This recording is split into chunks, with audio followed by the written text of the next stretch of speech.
I have 1 o'clock on our iPad, on my iPad, and so I will call the Tuesday, September 2nd, 2014 regular meeting of the Beavercreek Township Trustees to order. We always start our meeting with the Pledge of Allegiance, so I'll ask those who can to stand. I pledge allegiance to the flag of the United States of America and to the republic for which it stands, one nation, under God, indivisible, with liberty and justice for all.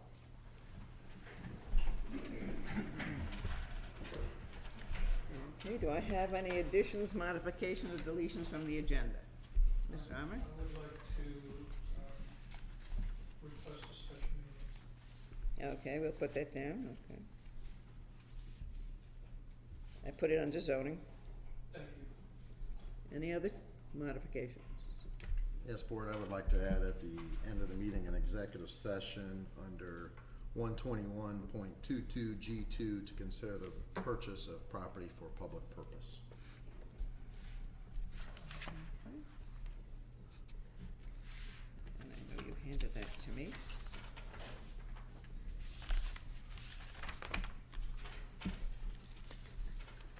Oh, I have it here, okay. Any other changes? And we have the legal, okay. May I have a motion then to approve the agenda as modified? So moved. Yeah, second, I'm sorry. Mr. Kratz? Yes. Mr. Paxton? Yes. Ms. Graff? Yes. A motion to approve the payroll.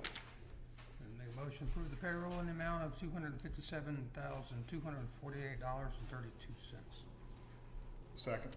Mr. Paxton? Yes. Mr. Kratz? Yes. Ms. Graff? Yes. Make a motion to approve the bills in the amount of $51,990.83. Second. Mr. Kratz? Yes. Mr. Paxton? Yes. Ms. Graff? Yes. Make a motion to approve the minutes from the regular meeting held August 18th, 2014. Second. Mr. Kratz? Yes. Mr. Paxton? Yes. Ms. Graff? Yes.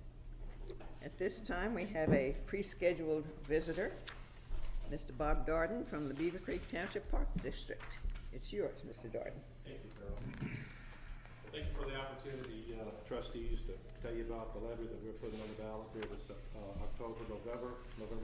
November 4th, I believe it is, for the Township Park District. So I want to start off today by, normally I like to just talk, verbally to you, just like to talk now. But today I'm going to read, which is unusual for me, so bear with me, please.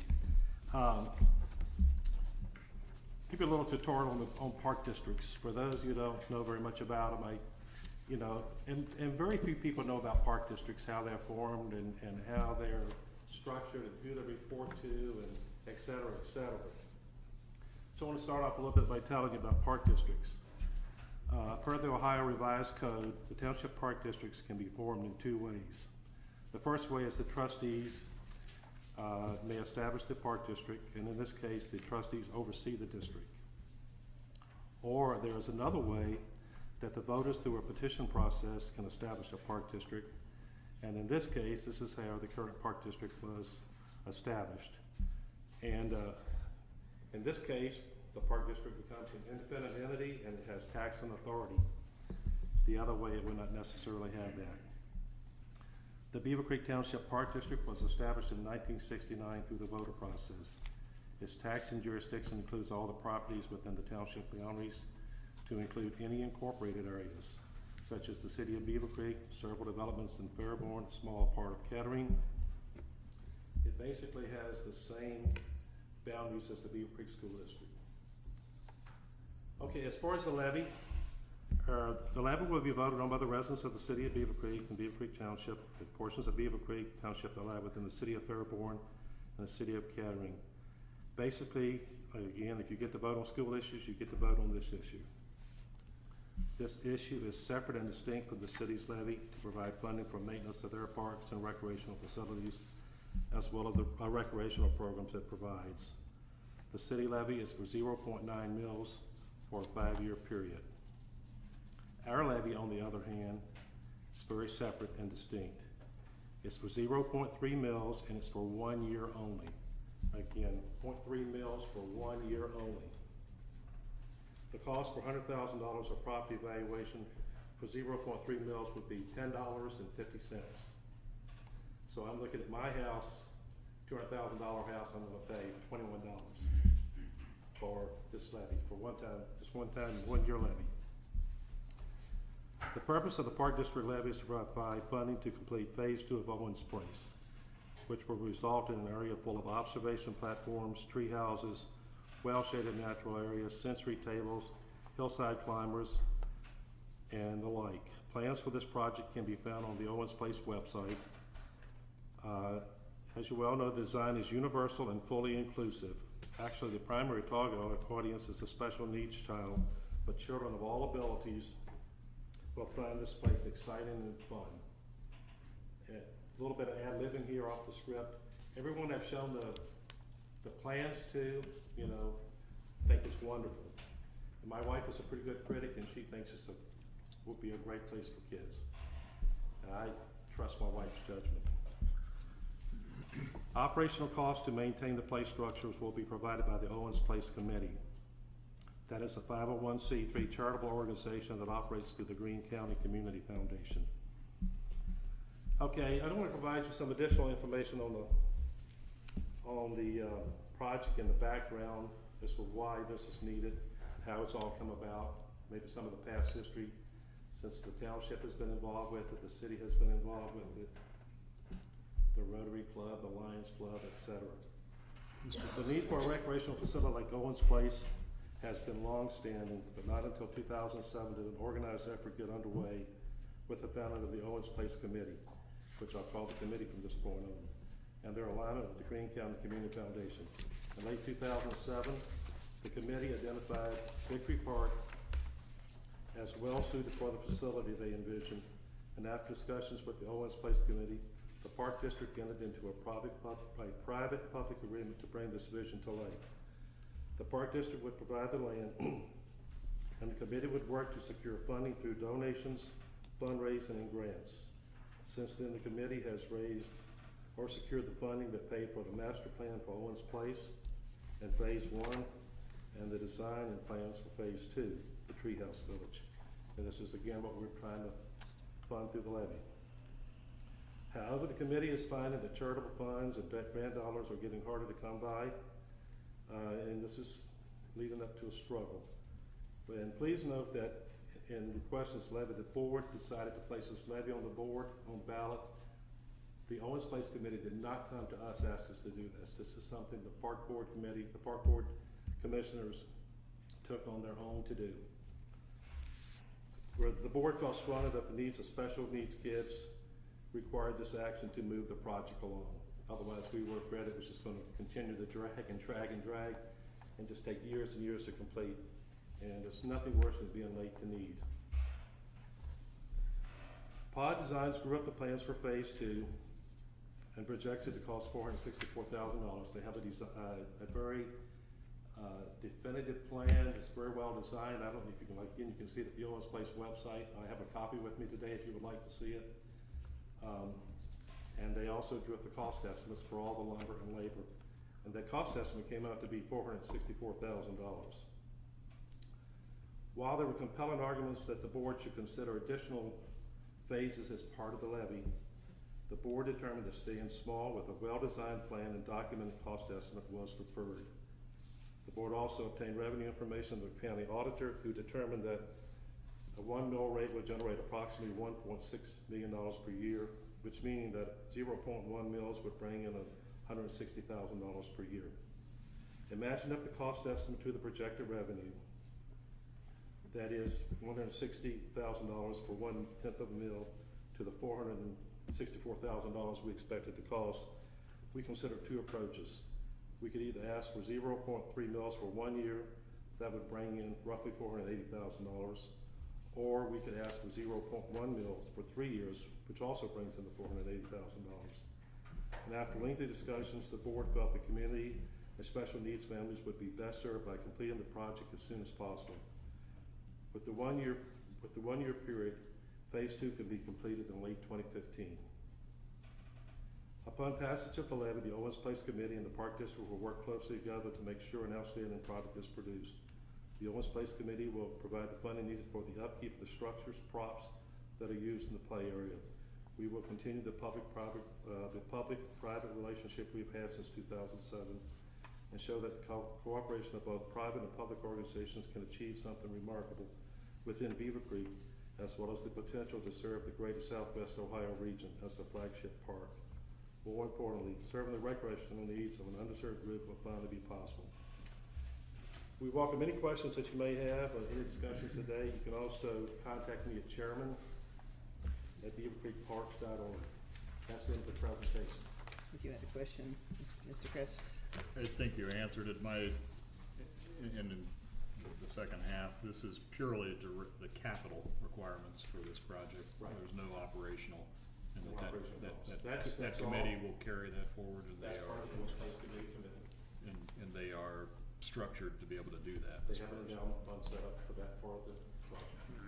Particularly if they don't have to spend the money that they have on the capital, they can put it forth toward They can have more money for this. operational. Did you put something like this in the In Touch for this next time? I have provided Okay, an article for the InTouch. very good. I think that was a question that came to me, and I said, Mr. Jordan's going to do that. That was submitted last night as a matter. Yeah, okay. So, Mr. Paxton, you have any questions? Oh, yeah, I just got a couple questions here. I was reviewing some of the minutes of the meeting, when I was supposed to be presented, and Yeah. there was some issues with it. We had a guest speaker here. At that point in time, I recall an individual from Owens Place Committee, I believe, saying that there was no money needed for, public money needed for this project at all. That's what was said in 2008 or 9, 10 maybe. But that's no longer the case. Well, and that's what. That was her judgment. Okay, that's what's leading me into my Yeah. next question was, if they're not willing to, it sounds like the committee is willing to stick it out and try to continue on with getting grants and public donations and support that way.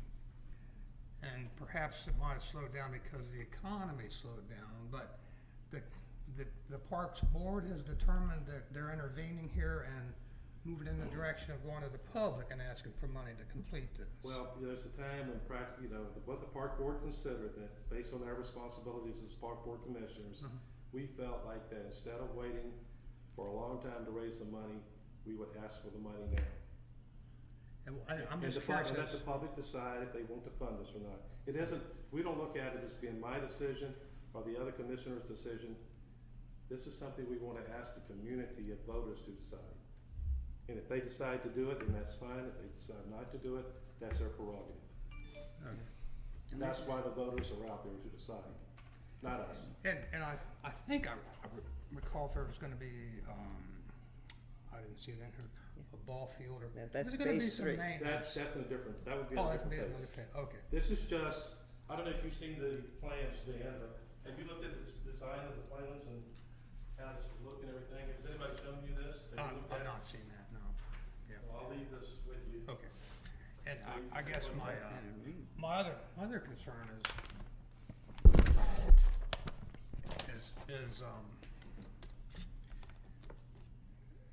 and I'm not against the project, I'm scrutinizing the funding and the funding process because it goes back to the taxpayer here. Right.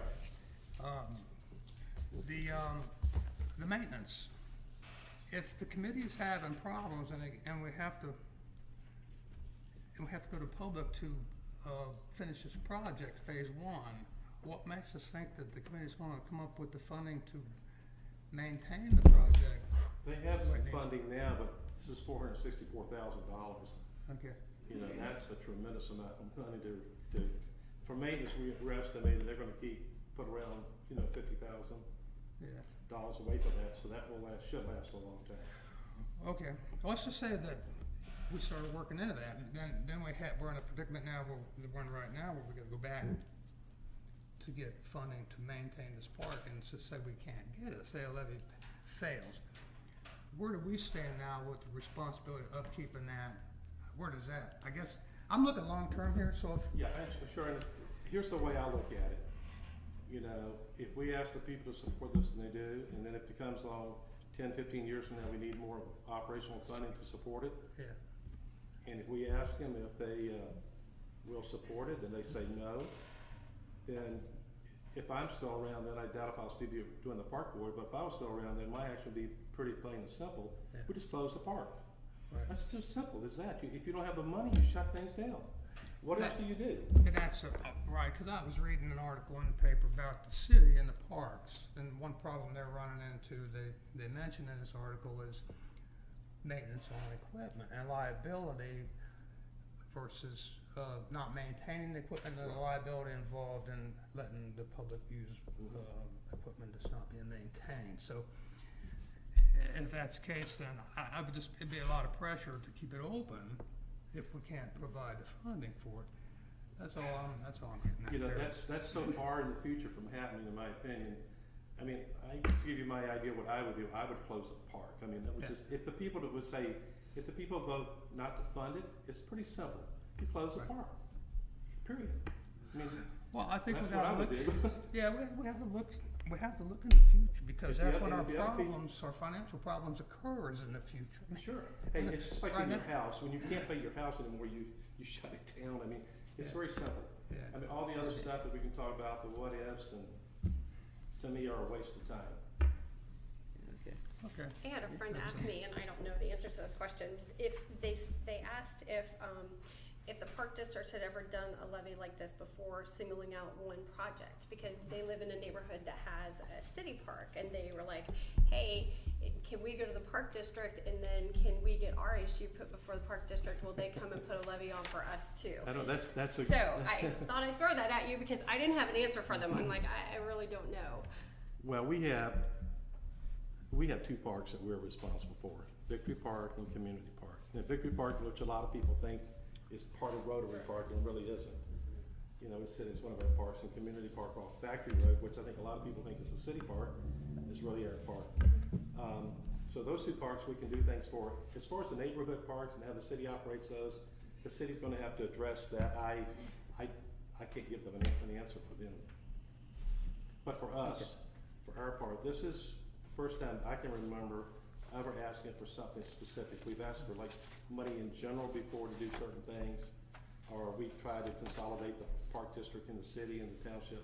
2012, we were asking for money for lots of things, but not one specific item that we think will benefit the community. You know, I don't know how the exact number of kids this year that are special needs kids, that the school district labels special needs kids, but in past years it's been up close to 1,000 kids. I think you also said it's for all children and adults. I believe this whole project is also open to adults and capability for adults to go up to the treehouse and all Yeah, that. this is- Like, so it's for all people, it's not just for It's young. designed primarily for the special needs kid, but the special needs adult, it's all wheelchair accessible. It's all designed so they can go up and enjoy this. It's much more, instead of that playground equipment like Dan was referring to with the swings and the metals that are at the playgrounds, this is much more geared toward imagination and letting your imagination run wild with how you do things. Not so much as to be swinging and be very active. Thank you. I guess I appreciate you putting the definition together because there was some cloud out there as far as Oh, yeah.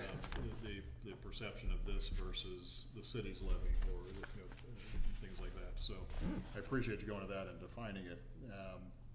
I understand Mr. Paxton's concern as far as the sustainability of the operating budget for something like this, because most likely what will happen is if the committee it falls short in any way, it'll fall back on the district to make a pretty hard decision. Do you close? I mean, we can speak and say yes, you just close the park. In reality, if you don't have the money, you have to do that. Well, it's sort of hard for me to say that could definitely happen. I mean, Right. If I that's think the it's future. gonna remain in the future if it happens or not. It sounds then like there's people have- then there's people definitely a have- demand. There's definitely demand. There's a need for it. There's plenty of kids to support. So, I mean, Ms. Aarons is right. You probably will be have others come to you in the future with special interest projects of their own.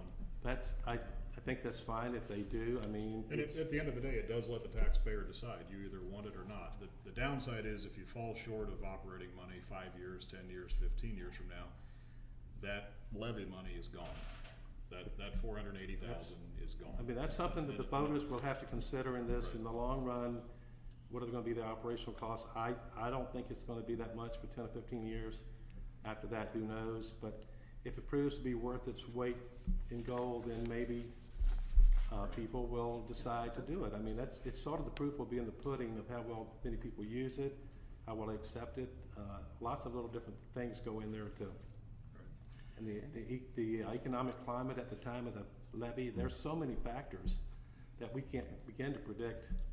In your levy narrative that appears on the ballot, can you be sure that it's communicated and articulated that it's a one-time capital? It says it's for one time, it says definitely on the language that it's for 1 year for 0.3 mils. And it says it's for park improvement purposes. Just so It's issued it's 20. not confused With because operation. hopefully, Well, it's, there's many that don't even read it at the ballot, but the ones that do, we wanna make sure that it's articulated clearly. that's a different problem to tackle. Right. But it's one in which we're gonna try our best to educate the public about what this is for, and again, let the public decide. I mean, this is one thing I think I heard on the city's income tax levy. One reason was people want some say-so over capital improvement projects. This gives them a say-so over one definite project. Right. It's à la carte, at that point Yes, you're choosing. and that's what, we'll see what happens.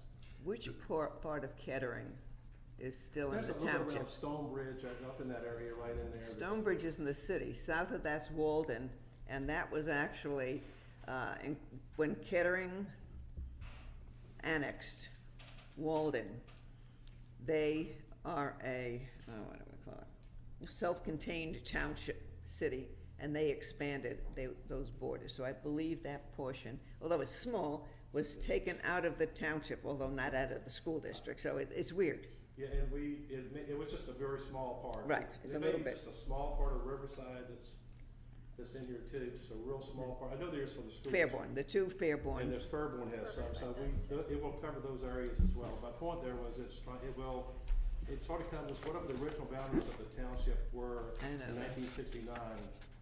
And the park districts are pretty unique.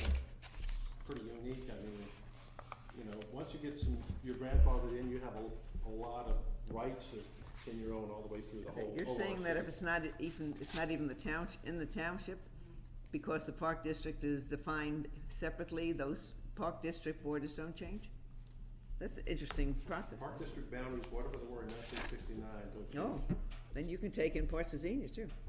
Okay, so That's a, wherever the taxing districts are that Mr. Graham says to go there, that's what we Okay. do.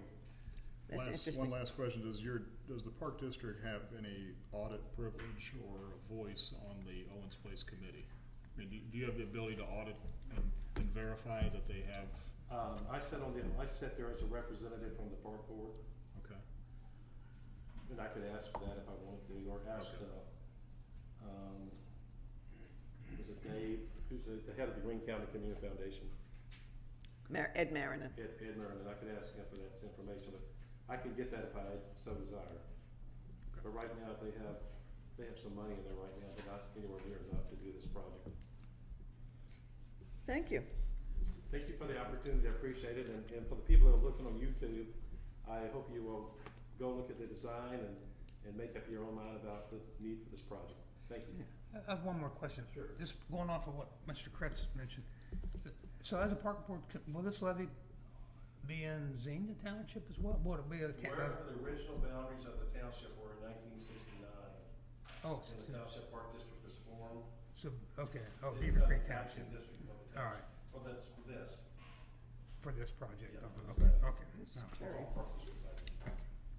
thank you. Thank you. Okay. Is there any citizen in the audience who would like to speak to us about an issue coming up? Please just go to the podium, state your name and address. This is for things that aren't on the agenda. You're on the. No, that's all right, he can do it, whatever it is, whatever issues they want, and this way we won't interrupt, but their participation is, if they have questions later, we'll allow them to do that too. Okay. Yeah, she told me what it was about, and that's fine. Okay, my name is Nita Jane Miller, I go by Jane. I live at 1460 Ludlow Road, and I'm here because of the property in front of mine. I share an easement with 1490, which is Newport Landscaping. And ever since they moved in, we've had issues with dumping, rats, sewage, old cars, commercial dumping such as huge cement and asphalt, in and out traffic from workers and large vehicles. And I've met with Mr. Zaharoff and also Ed, met with them for over 2 years now.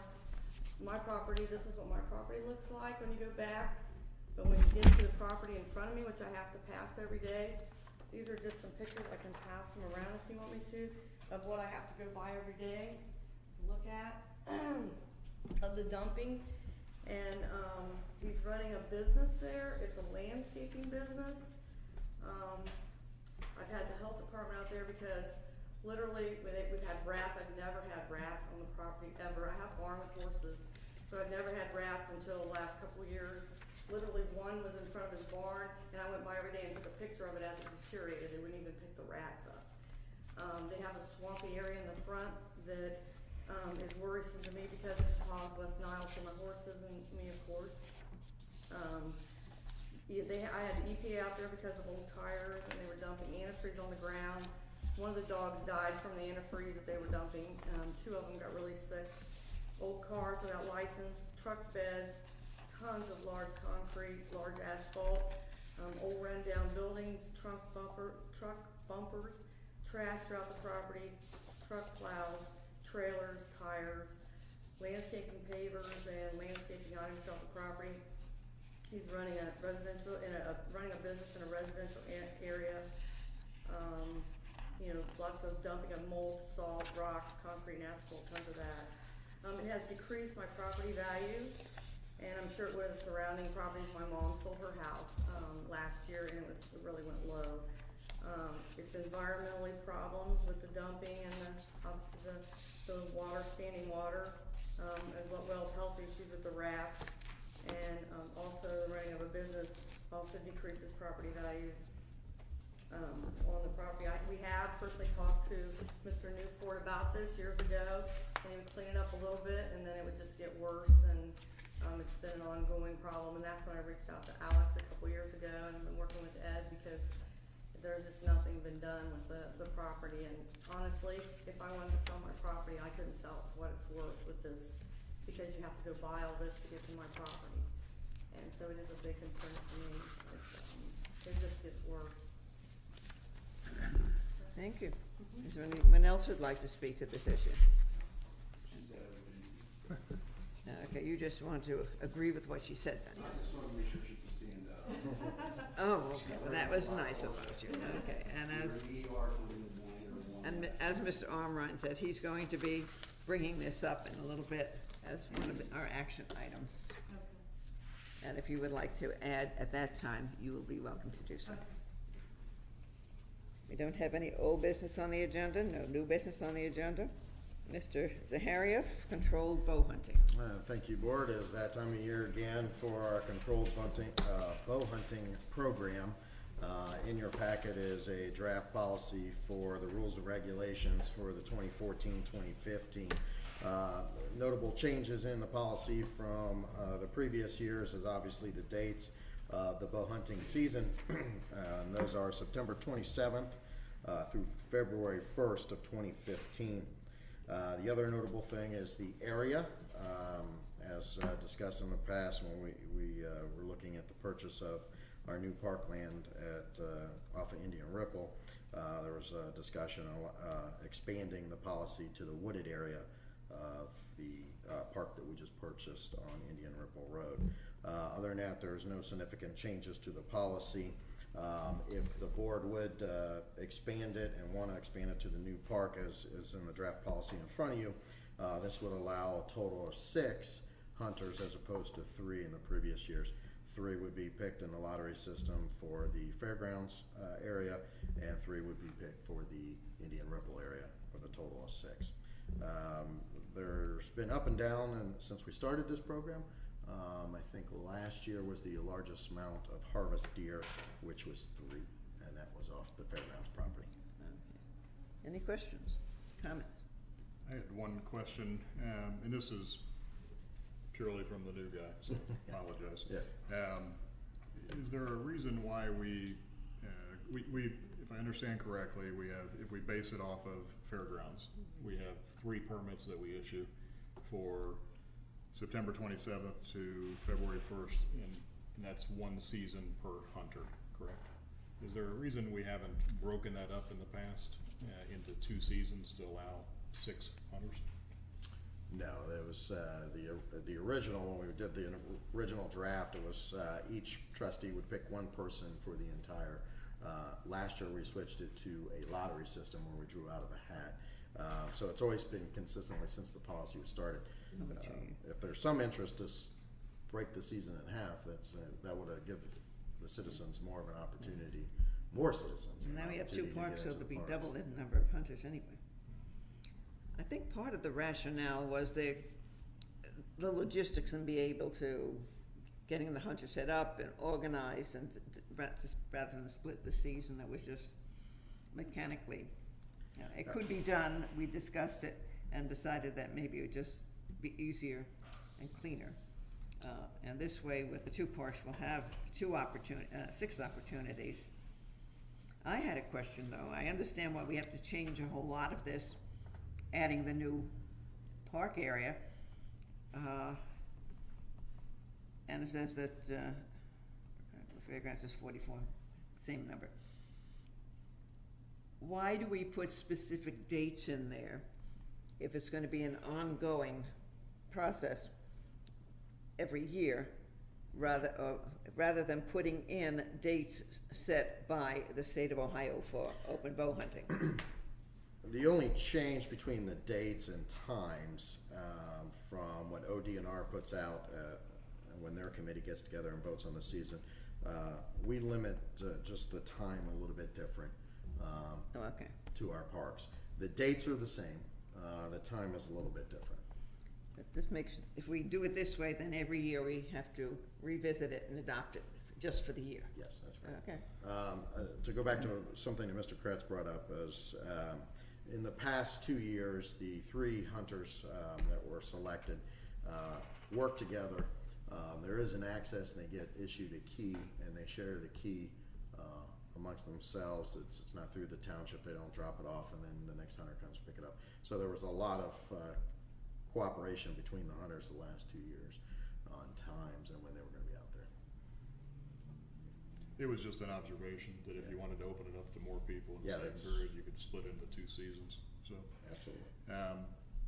Obviously, we're not permitting gun season on our lands, but we're allowing them to hunt during gun season. Yes, well, the Neighboring properties could be in gun season. yes, the neighboring properties could be gun season or the other allowable uses during that season. Okay. We're only allowing bow, and then it's identified what type of bow, and it goes with the restrictions of ODNR. There are some additional restrictions than what you see in the ODR regulations. For example, we don't permit juveniles to hunt on our parcels.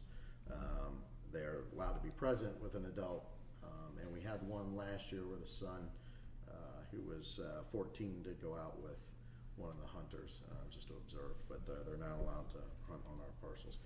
No ATVs, a lot of other policies you'll see, they'll allow motorized vehicles to go recover the harvest deer, bring it back to a location. We allow carts as opposed to ATVs and 4-wheel drive vehicles. What is that? I'm just curious as to We why just don't have the paths and we assume the liability when we allow someone to use an ATV or take a vehicle, essentially 4-wheeling on our property. they get I'm them. just curious, because sometimes it makes it a whole lot easier if you can use a quad and Yeah. get something back. Oh, yeah. And we're talking, and if you look at both parks, or especially on the new park at 1940 Indian Ripple Road, that area is going to be restricted to the wooded area, especially that area surrounded by cornfields, or excuse me, now bean fields this year. So they're only limited to the wooded areas. Oh, is that right? So they can't hunt? Is that the only place they can hunt? Or? On the 1940 parcel. Oh, I didn't Yeah, know. on the Pershing property, they're allowed to hunt anywhere on there as identified, but any hunting has to be away from residential properties and the road, so they have to be facing in with any, Even after the corn's picked? yes. Well, on the upper end, Oh. I don't think they're getting in that area where Okay. we have plant. the agreement with Oh. the farmer. They're staying in the wooded area, especially I think where they're looking on the fairgrounds parcel is the creek, the Ludlow Creek that runs through there, where the deer are traveling. Okay, any other questions? If not, do I have a motion to approve the resolution to control bow hunting? Uh, Yeah. I make that motion to approve the 2014-15 bow hunting rules and regulations for the township. Second. Any other discussion? Seeing none, we can call the roll. Mr. Paxson, Yes. Mr. Kretz, Yes. Ms. Graf. Yes. When will these persons starting to apply? Or have we already Well, gotten some? Well, we've already got the phone calls of interest, because several people who did not get picked last year have been calling as well. We will post it on our website like we did last time. The cutoff date for the policy is by 1 o'clock on the 15th, so that we have the names prepared for the lottery at the 1 Let me o'clock. ask you this. Can one person be in a lottery for both places? It'll be, Okay. what my pick goal out is, we'll put 6. name in, you pick 6 names and. One name per Yeah, entry. one name per the park. Can they apply for one park versus another? They're just applying for the It's- program. okay. Yeah.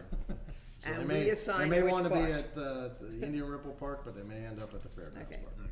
Then the If you've ever group been, of 6 will get together and choose which parks they're gonna end up in. Yes, and also as part of this, we send out at the end of the year, just a survey and, questioning how many harvest deers and if they like the program or suggest any changes to the program.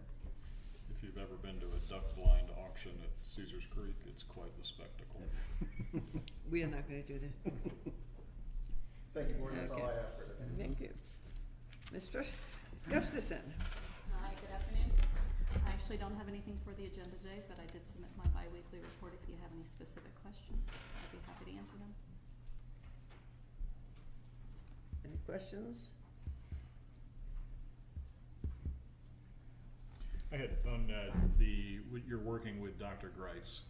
Any issues, concerns that have come up? I know I'm actually going to be speaking to her tomorrow, and then we'll be scheduling her to come in and give her presentation. But from your perspective, any concerns, issues, things we need to be aware of at this point? I think she needs a specific deadline. Okay. I think that's Pardon? probably a specific deadline. Right. And that's Yeah, what we're I don't think with establishing. her that has been properly identified. I tried to give her a gauge based off the discussions in the meetings, but if you have a drop dead deadline, I think that would help her. Yep. And we had told her essentially by the end of September to have Okay. that presentation Okay, to us. yeah, I So wasn't aware of that. she went on vacation for 2 weeks or whatever Right. it was. Right. Yeah, I think that, Okay. that will help her organize her schedule a bit better. Okay. Thank you. Welcome. Thank you. Mr. Armstrong? Good afternoon, Board. I think the first thing I'd like to do among my items is go straight for these nuisance declarations. The first one I'd like to bring up is the one that Ms. Miller and Mr. Kennedy are here about, and that is at 1490 Ludlow Road. as they alluded to in their statements, there's lots of documentation. These are some photos I took just this morning.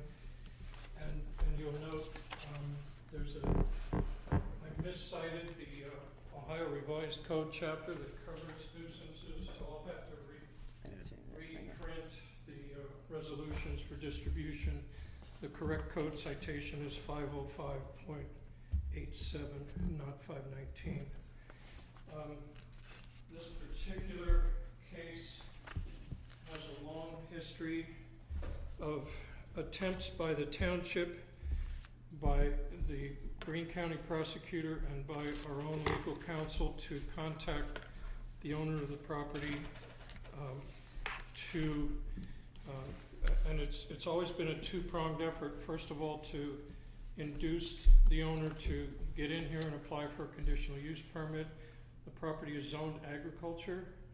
Our zoning resolution requires a conditional use permit for the operation of a landscaping business in the ag district, as we know all too well.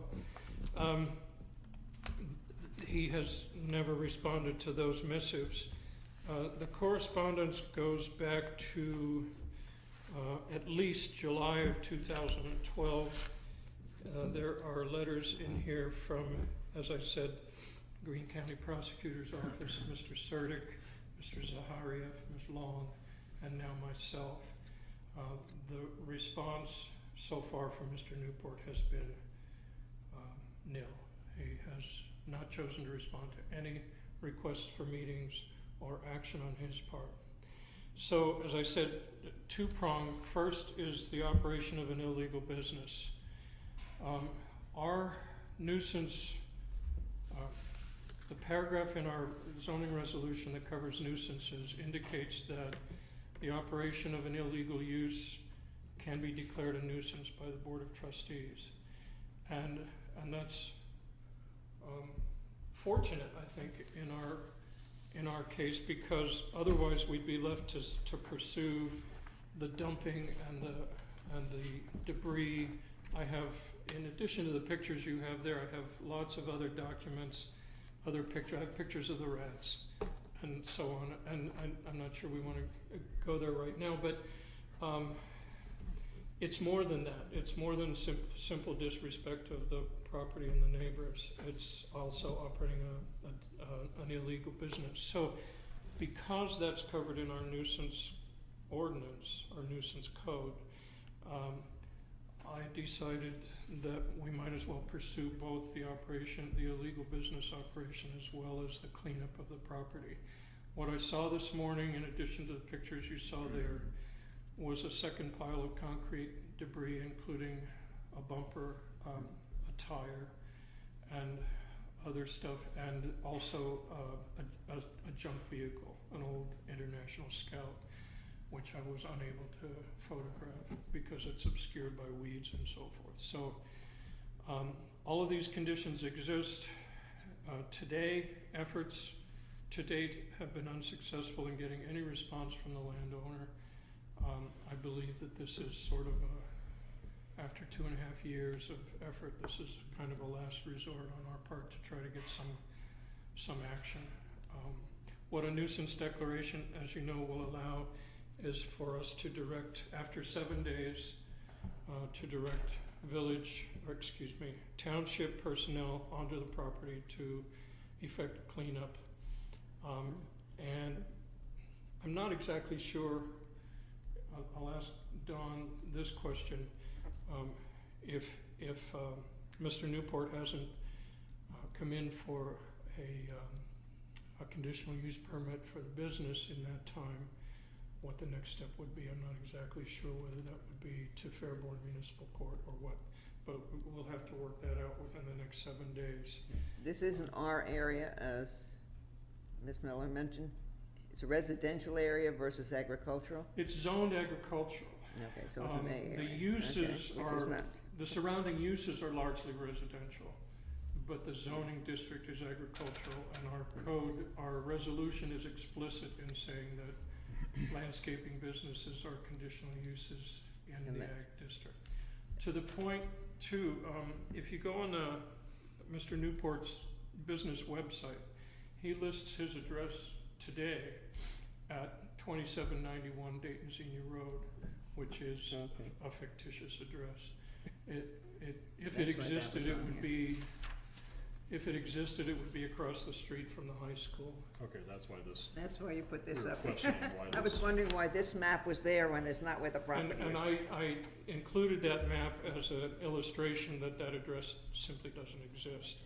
In other documents found on the web, he also lists a third address, also in the city, not far off of Interstate 675, on a Rushton Road,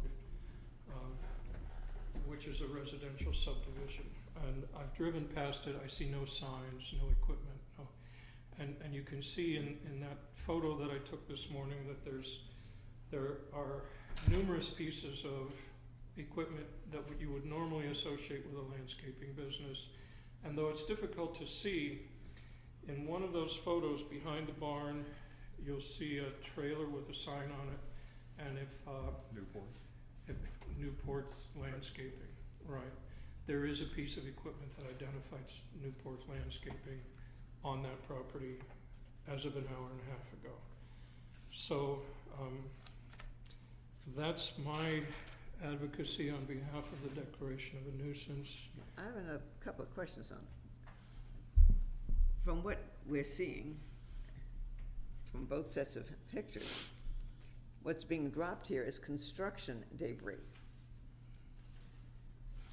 Now, going back to my days decades ago on the Board of Zoning Appeals, you needed a permit to dispose of, or a place for which to dispose construction debris from EPA or some agency. Does this man have such a thing? So Clearly if not. Then he's in violation of federal law too, I think. Well, possibly. First of all, the asphalt and the concrete have been deposited on this property by a third party, with the owner's permission, apparently. Another landscaping, whatever, business. Is he soliciting fill? Hmm? Is he soliciting fill? Not by signage, not that I'm aware of, no. In previous attempts at some resolution, Ms. Miller has contacted the health department, who contacted the EPA, only to be told that in the EPA's estimation, chunks of asphalt and concrete are considered clean, hard fill. And they're allowed to remain for a period of 2 years in place unless they're distributed around the property. Now, if he were to start spreading them around, that would be a different matter. And there's some evidence, in my opinion, that might be happening, but I can't prove that yet.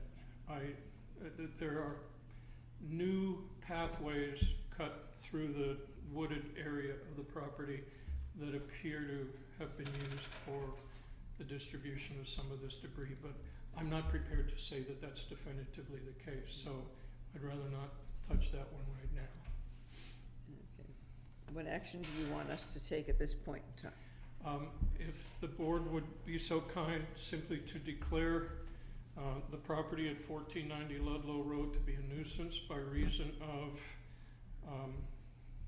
well, there would be 4, I think I itemized in the resolution. The operation of an illegal business, a junk vehicle, at least one dilapidated structure that's a nuisance, and the concrete and asphalt deposition. I can't find that. It's on here. The notification of such declaration would be delivered to Mr. Newport by certified mail. To which and- address? To which address? The 1450 Ludlow Road. We're aware that he resides at 1490 1490? Ludlow Road. Okay, 1490. Will we be doing this with the sheriff? Will In we? coordination with the sheriff, handing the, To be served or just? be served by the sheriff's office? We would definitely be notifying the sheriff. I think we would probably use their assistance to deliver both the certified letter and also if we get to the point of having township personnel involved in cleanup, we'll definitely want some sheriff personnel there with us. I think the service should be done with law enforcement involved. I have used that service before, yes. We'll make sure that happens. A question for legal. Ms. Frick, as far as if, assuming we get to the 8-day mark and we are in a position where we have to go in and remedy the situation, mitigate the problem, what is our liability if he comes back and says this is fill and it's clean fill and he's moving it and now we're hauling it away? Well, it's still, I mean, in terms of whether it's clean fill or not, it still fits Yeah. within your determination that it's a nuisance, and so I don't see that there is exposure to any liability. at that Right. point. The EPA regulations Just say have to that bring don't. it- I don't have to bring it back.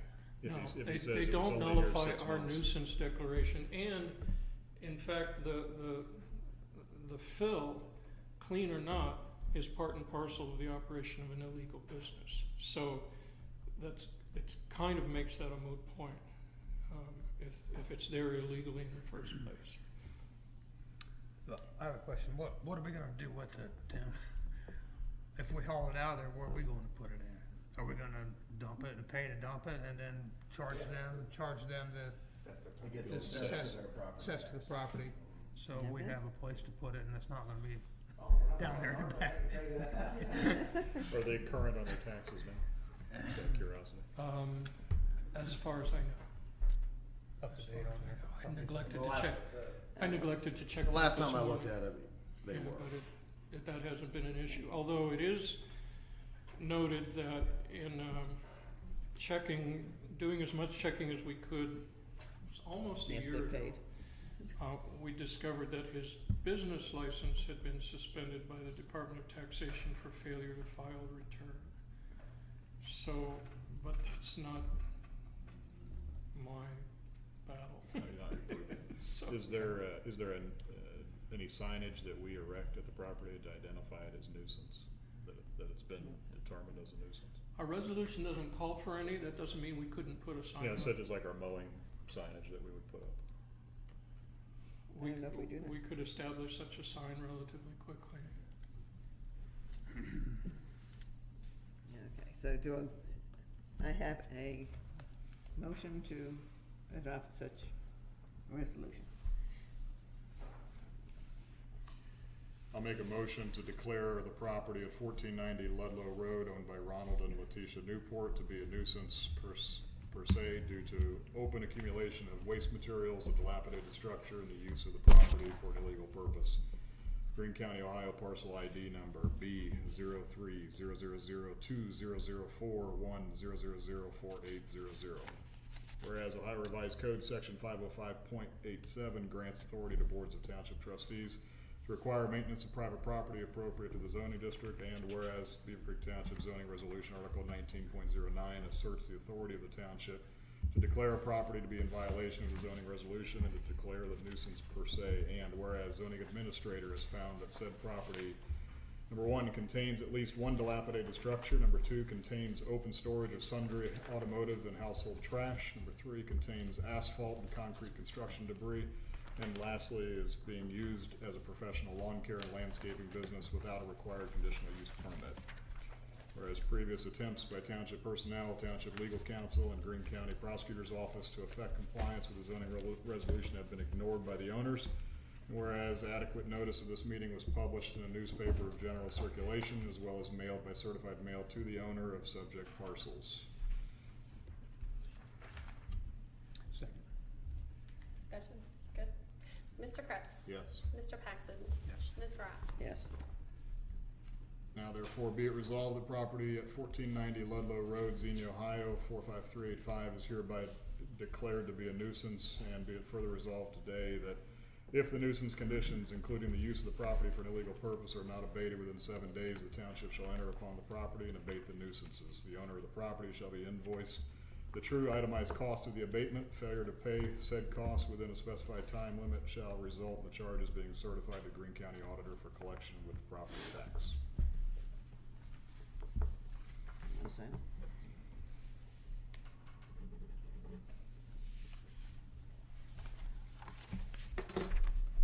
Hope we can get it resolved for you. 3 years in the making. I just think it's a shame that, I mean, it's got to this point where, you know, where we get, the gentleman can understand what's going on, and at least make some effort to, And you know what, it's Yeah. beautiful back there. yeah. It's absolutely In gorgeous. the wintertime, you can come down our lane, and the fence row along the lane, you see nothing but broken bottles, cans, They landscaping look like bear bags cups up in the. that's blown up there. I was just, it's crazy. And this concrete, there's tons of it, there's slabs, Well, I there's can see in the huge, picture. round, Yeah. there's 3 piles of it. Yeah. Let me just put down, I'm gonna initial the change, Thank you. because we're all signing. Okay, thank you. And if each one of us wants to do that. And although this one does say the address on the second page, for all of you, when you give us resolutions, please make sure if it's 2 pages that there's a header that indicates Oh. what is attached Or to, put it on the because we're back. signing the second print it on page the back, somehow. yeah. And, Okay, I mean, I'm sorry. no, I have a problem with signing something that doesn't say what That could it's. get separated from what it's. Yeah, that- but this one indicates what it is, but in general, that is Okay, something that I'm very concerned about. Now, hopefully, we will get something moving here. Thank you so much, I appreciate it. I am sorry that you have to live with such a, Yeah, thank you so much. Thanks, Ed. good luck. okay, I'm gonna go get a coffee while we go ahead. I believe, you have another resolution. Please go ahead. Okay. We can start here with this one. This one has 16 parcel numbers. So,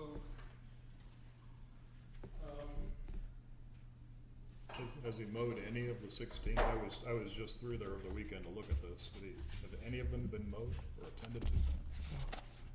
no, the only effort that's been made is that they appear to have mowed about a month ago back to the front setback line. Right, that's what I On saw. each about- person. But since then, nothing, and that isn't an adequate response according to the nuisance code in both the Ohio Revised Code or in our resolution. Many of these are beyond tall grass. I mean, these are, Oh, yeah. these are saplings that are growing. Well, as you can see, once again, the photos attached to what I just gave you were taken within the last 2 hours. And in addition to high grass and weeds, we have stumps, chunks of concrete, and various other construction debris. So the language here is more general. It includes the language of general property maintenance. Also included is the cleanup of the entryway. And I've included a couple of pictures of the entrance off of Indian Ripple Road. On the left side, the sign is completely obscured by high weeds. This one too goes back a number of years. This is an annual battle that the township has fought with Mr. Clemens, the developer, and now his son, also Mr. Clemens. When I spoke with the son in January, he assured me that it would be taken care of. It has not. But letters go back at least to 2010. And as I said, this, according to the folks I've spoken with who preceded me in this position and others, this is an annual battle. I don't believe, I couldn't find evidence that we've ever actually gotten to the point of declaring a nuisance before. We've threatened it and gotten action. This time, not. So, I think that the residents, we've gotten at least 15 calls throughout the summer from residents of either Arlington Place or the Colony, complaining of the lack of maintenance and the mowing issues. And so I think it's just time to act. Most of the work required by township crews in this case would be high grass mowing, bush hog kinds of things. There would be the need for care to be taken to remove tree trunks and large limbs and so forth first, and some concrete chunks prior to the mowing, but it's mostly mowing. As a general question, if we get into a situation where this would require overtime, obviously we have the authority to assess this back. Oh, to them. absolutely. We will bill. But do we also have the ability to, if we needed to, would we have the ability to hire a third party to do this, Yes. do this work? We That's can gonna do be it my however question we there, want. too. We Because we there's a do lot need to there. provide It's a lot of work. itemized invoices paid specifically to each property. To each parcel. But if the invoices are not paid within a specified time period, then we have the authority to declare, what's the word used, to certify to the auditor a tax assessment, a lien essentially. Which in a case like this, you'd think would get the developer's attention because he can't sell a parcel if there's a tax on it, can he? I mean, I hope we get some action here, and what I'm hoping for in this rather sweeping declaration is to drive home the message that we're not gonna deal with this year after year after year after year anymore. Just do it.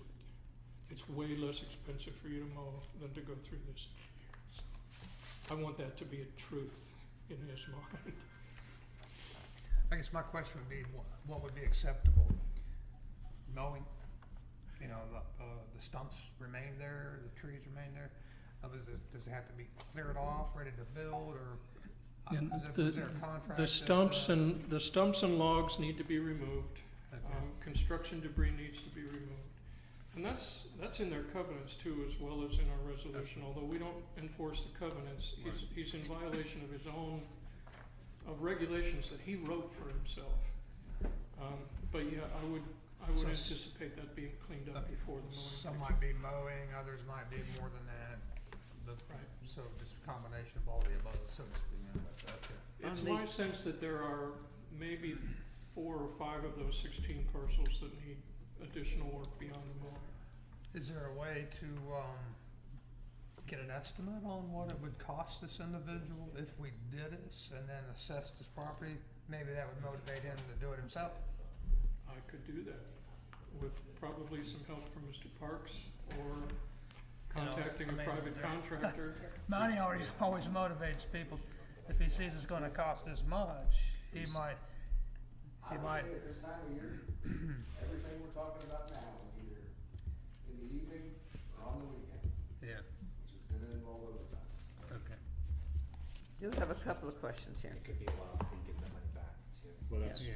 Yeah, under the state code with the nuisance and the noxious weed laws, and I guess most of it can come under noxious weed, how far back from the property line do they have to mow? There is no specification for setbacks or limits of mowing. The 505.87 says simply, a board of township trustees may provide for the abatement, control, or removal of vegetation, garbage, refuse, and other debris from land in the township if the board determines that the owner's maintenance of that vegetation, garbage, refuse, or other debris constitutes a nuisance. Okay, And then but it goes on to specify steps to be taken. but what are Okay. those front, side, and rear yard setbacks roughly? Oh, in Arlington Place, I No, it'd believe be it's 30 40, feet. 10, 30 feet 10, front and 50. rear, and 50 from the back or something? either a 5/15 formula for the side or 10 feet on each side. I'm not sure which. Those So- have been the models that we've Because come what I up saw is that they had mowed or appeared to have bush hogged essentially along the front, The 10 feet? I would call, but the rear setback wasn't touched. No. Would you agree with that? Yes, that's Okay. correct. So if he came back and created an island in the middle, which was 30 if he essentially left the tall grass and vegetation in the setback area, the footprint of where the home could be. I think, I personally wouldn't be satisfied with that, and I don't think the board is required to be satisfied Okay. with that by That was this my- language in the. That's what That was essentially my question, because, I don't think setbacks are an issue. rural, I think is In 10 any feet from way. the right of way. We've waited, it's the end of the summer now, so at this point it'll be one mowing. Right. And I certainly believe we should go ahead with it personally. But since this is an ongoing, and once we do it this year, there's no reason to believe that next year we're not gonna run into the same thing. Is there any reason why after it gets to a certain height, at the beginning of the summer, No reason at all. that we then immediately go in Get to and it say, early. now we're gonna do it, and we're not gonna wait till the end of the summer again? Okay. Get to it early. I Okay. agree, I Does agree. this This is the nuisance- first year they have not responded to our requests. Okay. In the previous years, even when I was working as the acting zoning administrator, the letters, one or two letters it would take and a few phone calls, they would eventually get out of here. This is the first year that we've seen zero No. movement, other than cutting the frontage.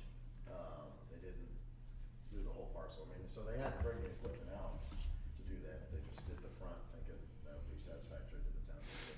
And as Mr. Amright said, is we're just not getting movement like we have in the previous years. It's my understanding that some of the development company is busy in Tennessee with subdivision developments. That's And too they've bad. left one of the sons in charge here, and maybe that's why it's getting less attention. I don't know. Yeah, I was gonna say, did you touch base with this gentleman? I have attempted to, and Oh, I don't okay. get any response from phone calls. Okay.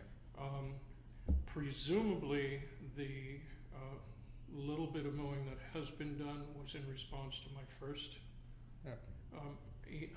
letter, which was sent back in July, I believe. So, I always try at least one shot to do it without bringing it before you guys first. Question, and this really goes back to the other one, I apologize and ask it then, but this, once we've declared this nuisance, is there an expiration on this? Meaning, if they remedy it, this nuisance goes away, and if they, say on the last example, day 8, we go in and clean up, and day 9, they bring in 100 tons of new fill and We say have to thank do you. it again. The, Does the nuisance expire, and we have to refile a new, that's my You have to understanding. refile, although if it's within a 12-month period from the prior nuisance, I think the steps might be slightly different. Well, that's where I was going with what Ms. Graff asked, as far as if next spring we have the same issue again in this development, we can't go right in without declaring another nuisance. Or could we ride on this nuisance? No, you still have to, I think. you would have to do it again. Okay. Section C of the ORC citation says that if a board determines within 12 consecutive months after a prior nuisance determination that the same owner's maintenance, etc., is, or other debris constitutes a nuisance at least 4 days before providing for the abatement, we shall give notice of the subsequent nuisance So we sort of determination. can't. So Yeah. we would have to do it again and give them less time to Okay. respond, so. That's good. Do I have a motion to declare these properties public nuisance? I'll make that motion. Okay, do you want, To okay, then you need the resolution Parcel here? ID numbers. I'll take the parcels right there. Well, I don't think we need all those, I mean, just, Say as presented. as present, yes. Do I need to read these numbers? No, I think you. I'll be here a while, take a break. All All right, 16. make this, read this resolution to adopt this.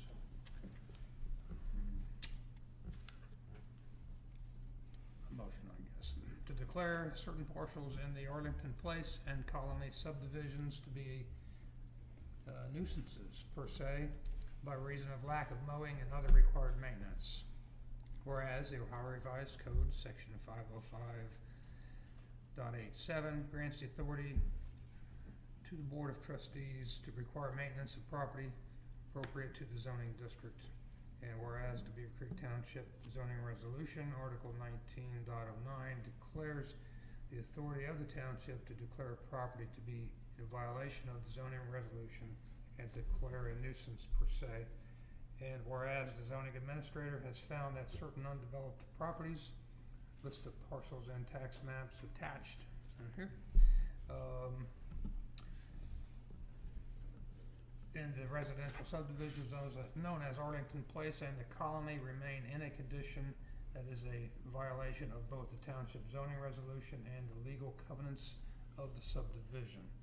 And whereas the previous attempts to effect compliance with the zoning resolution have been unsuccessful, and whereas adequate notice of this meeting was published in a newspaper of general circulation as well as mailed by certified mail to the owner of the subject parcels. I need a second. Second.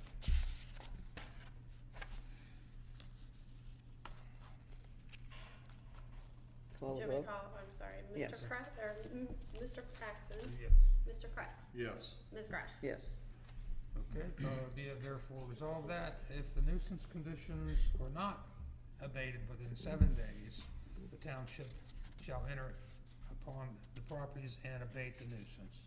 The owner of the properties, the Clemens Development Company, shall be notified, or shall be invoiced of the true itemized cost of the abatement. Failure to pay such cost within a specified time limit shall result in charges being certified to the Greene County Auditor for collection with the property tax of each respective parcel. You want to sign that? I think it's interesting that this morning's Dayton Daily News had the fact that the city of Beavercreek is going to be doing similar things this evening at their meeting Oh, on interesting. 16 parcels, I believe. It's, Did they have a lot of it? I think it was, am I the only one who read the article? I saw it. It was a large number of parcels, fewer than last year, but more than two. That's it. Okay, Okay, we want to sign that. I'll have to buy Jeff a drink.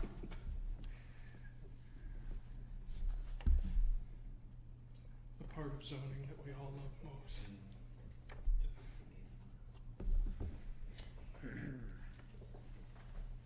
I think this one doesn't tell you what it is. All right, and we have your bi-weekly report. Thank you. Are there Any questions? Before we get to that, I'd like to Oh, request a second. special meeting. The employee recognition policy that you reviewed a number of months ago has been revised to reflect your comments and has also been reviewed by one of the consultants you hired to study the perform performance audits of the township departments. I have, or I'm in the process, I should say, of arranging a meeting of the policy committee to present to the board a revised recognition policy to you at your next meeting. We would request a special meeting for that purpose to take place, if it's okay with you, an hour before your next regularly scheduled meeting, say noon or afterwards. I prefer That answers. would be on the 15th, Monday the 15th, but whatever time is better for you is, I'll be the easiest person to work with at the table. Either way is fine with me. Early. You like it early? That's just something. We just don't know how late it's gonna go, I guess. Either way is fine. If the I two would of you prefer can it agree. following the meeting, is finishing whatever we have and following the having a meeting. work session afterwards, which if it goes longer, then we can just set another time. It's, Okay. All right, that's all right with me. That'd be the 15th? 15th, and just continue after the meeting, whatever, So we start Okay. at 1 and we go until we're finished with the special meeting. right. Okay. Well, it's not really a special meeting, you're just gonna have another topic on the agenda. Well, we can adjourn the meeting, I think, and then sit, right? We'll adjourn our regular meeting and go into special meeting, if that's what you wanna do. Well, it's not really a need to advertise a special meeting if you're just gonna have that as a We're all topic meeting at the anyway, regular yeah. meeting, you just Well, keep then going we'll just until make you- it a continuation, and we can adjourn if we Just need that Put it to. as the essentially we last can- topic, We can and you- dismiss department heads, nobody else. Right. Yeah. We don't need everybody. But it's still just, it's still an agenda item on your regular meeting. no. Yes, There's no let's need put it at to- the end of the meeting then, is what we'll do. Okay, I'll submit it as an agenda item. Yeah, for there's no the need next to regular advertise. meeting. Thank you. Okay, thank you. And I did distribute, before you arrived, a couple of flyers. If you have any questions about them, one, please see me. One is an invitation to a symposium called the Green Expo. It's about sustainable development practices. I sent one invitation electronically. This one I couldn't send, and this one is targeting government interest in that conference. The registration is free, and it's taking place on September 11th at UD. The second is by way of the Solid Waste Management District, and it's for the, I believe, semi-annual drug drop-off days at 4 locations in the county to take place on September 27th from 10 to 2. Do you know, Beaver Creek City Police Station. should those be in the original containers or just loose? Cause I read somewhere where when you drop them off, it should be, I don't have loose. that detail. Okay. I'll email you with follow-up to that. The only restrictions I'm aware of are if there's no liquids or needles. no liquids or needles, but there is a website, DEA.gov. This is Yes. all pretty tightly controlled at the federal level. We so actually have another meeting in between, so if you would let us know at the I'll next clarify meeting, it that would at be. that time. And then, last but not least, do you have any questions from the bi-weekly report? How do they get rid of those? Do you have any idea how they get rid of those? I think used they drugs? burn them. How do they get rid of those used drugs? Do you know what Do they incinerate them? They incinerate most of them. Oh, incinerator? Um, I'm just curious. I suspect there are some that have to be tightly controlled for vapors and fumes and so forth, but incineration is, I believe, the preferred method. They're often done at not funeral home, but at a Crematorium, okay. Yeah. Okay, yeah. Very good, thank you. Any questions on Mr. Armrein's report? No, thank Thanks, you. Ed. Thank you. Mr. Sherry?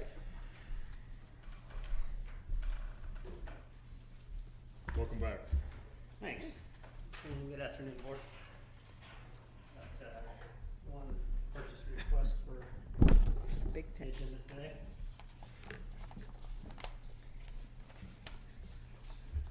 I don't know how big that is. Now, the purchase request is for Is it the about the same size as LED that? for in here to replace the projector.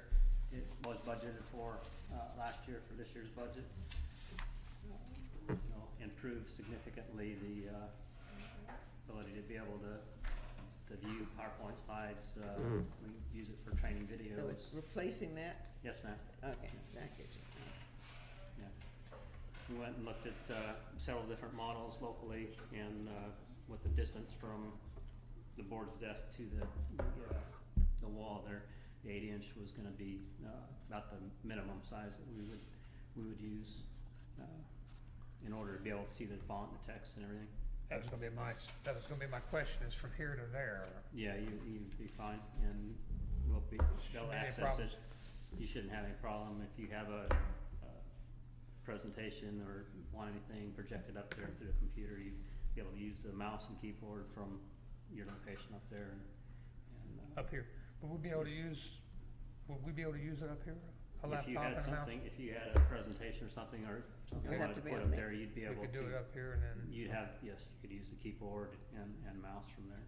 Okay. The other advantage too is that we won't have essentially the light pollution from the lights with an LED, so you would be able to see your presentation right now without having to dim the lights and everything. So this is a combination of, gives it up there and a screen that is connect from the projector, or that's actually the projector itself, the screen? It's much like your television at home, except with the inputs that come with the television, we'll be able to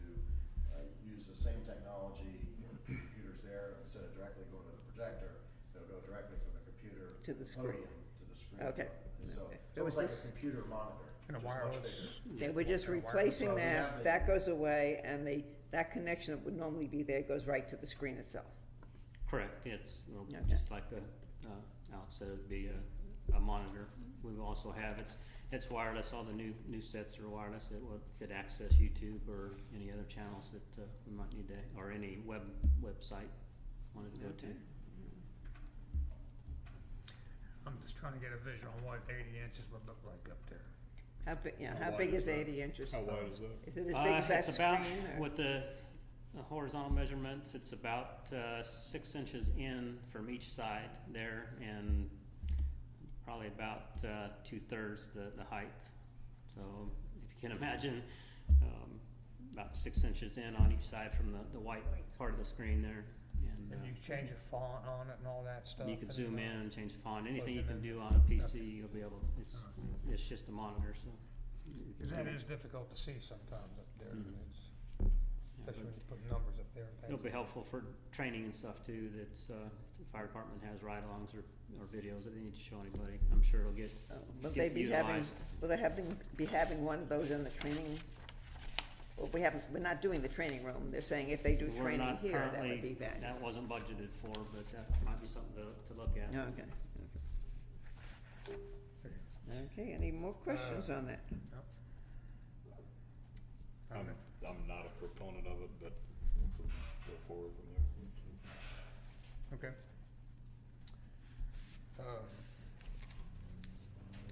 Make a motion to approve the purchase request, number 07170 to CDWG for a Sharp 80-inch LED in the amount of $2,999, and authorize the township administrator to sign for the board.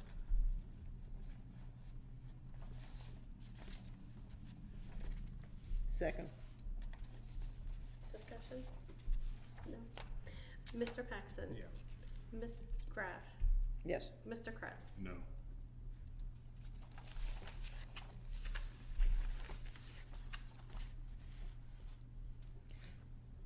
And we got your bi-weekly report.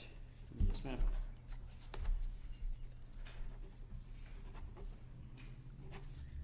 I enjoyed your comment on the meetings about a person or community group that uses our room that decides that they need a little bit of advanced Yes. technology that we should provide. It's a wish There's list, I a guess. very technical term called chutzpah, to which this seems to be an ideal suggestion. And Spell that? C-H, That is not gonna be in the minutes, is all I'm saying. well, Do it not look is for husband. C-H-U-T-Z-H. Ms. Aaron's, I would like to. Yeah, you keep your mouth shut. It's a thought great word. Everybody knew, now it's a Yiddish word. Everyone knew what chutzpah was. If Mr. Sneed, I do know Mr. Sneed, I've known him for many years, he would like to talk to me about it, I would tell him the same thing. I guess if any group using it would like to provide Donate. additional We take donations. equipment as a donation, the township can accept such if it's acceptable to our technology people. And we would tell him he's welcome to provide that if he would like, and it meets up your specifications. At least that's my opinion. I don't know if it's the rest of the board's opinion. But I thought that was interesting since he gets it for free. Are there any other comments on his report here? I was gonna make a comment about the DVD player. If they brought their own, is it pretty evident where they could hook in their own DVD player and use it? Well, Or it's, is it- I mean, I is know it they bring like- in, they have a laptop when they come in to the meeting. I've set them up, or helped them set up several times, and they Oh. can, I don't know if his laptop's equipped with the Blu-ray or not, but, it hooks They can up. run it There's off his one laptop. plug-in for audio, one for video, and it's, That's just gonna be my suggestion, is maybe make it easy for somebody to use an adjunct like this if they wanted to bring their own in, but if our system would accommodate it, Yeah, directly we from made the it easy for laptop, them it would be, yeah. That would be good, and Blu-ray, are they watching like, you know, high action sports? Yeah, It's gotta be I don't high know. def, Blu-ray. it's, they've come down a lot in price, and some people are recording on Blu-ray media, but it's, I don't, Right, yeah. really- So can they read it off their laptop? I mean, why wouldn't you just use? If they you have had a Blu-ray the- player in their laptop. Yeah, they it would. was recorded as. Oh, is Blu-ray it, I technology. see what you're saying, Yeah. yep. But you could, if they're just showing regular DVDs and you have a DVD player, you'll be able to bring the laptop in and at the podium at the basement of 61s, be able to directly Use. attach it and it'll go to the projector and then to the screens. And then the 61s, it goes to both projectors. Gotcha. Okay, yeah. We have what we have. They can accommodate to the equipment that we have, if they choose to use our facility. Or donate accordingly. Yeah, Or we- donate accordingly, yeah, absolutely. we have Wi-Fi here, but it's not open to the public, is that That's right? correct. That's So open. if we opened it to the public, would it be a cost to the township? It would be a separate, we'd have to get another connection like we do for the sheriff. I wouldn't have them on our domain. It would be a separate, we'd have to order another connection through Okay, so it'd be a Time cost. Warner or Okay. something. So yeah, there would be a cost cost. associated. It's not Alright. feasible to give a guest privilege on. No, I because guess it goes through our network, so what Vulnerable. Mr. Terry would say, we would have to have totally separate, and then there would be a monthly fee I got you. to the township. Okay. Okay. I think you got our feedback on that. And Sorry? I just enjoyed what you. Oh, okay. Okay, any other comments on Mr. Cherry's report? Okay. Thank you. Okay, thank you, Board. Thank you. Mr. Parks, you have a long report. Good afternoon, board. The first item I have on the agenda today is the resolution to move Casey Phelps from part-time to full-time effective tomorrow. Okay.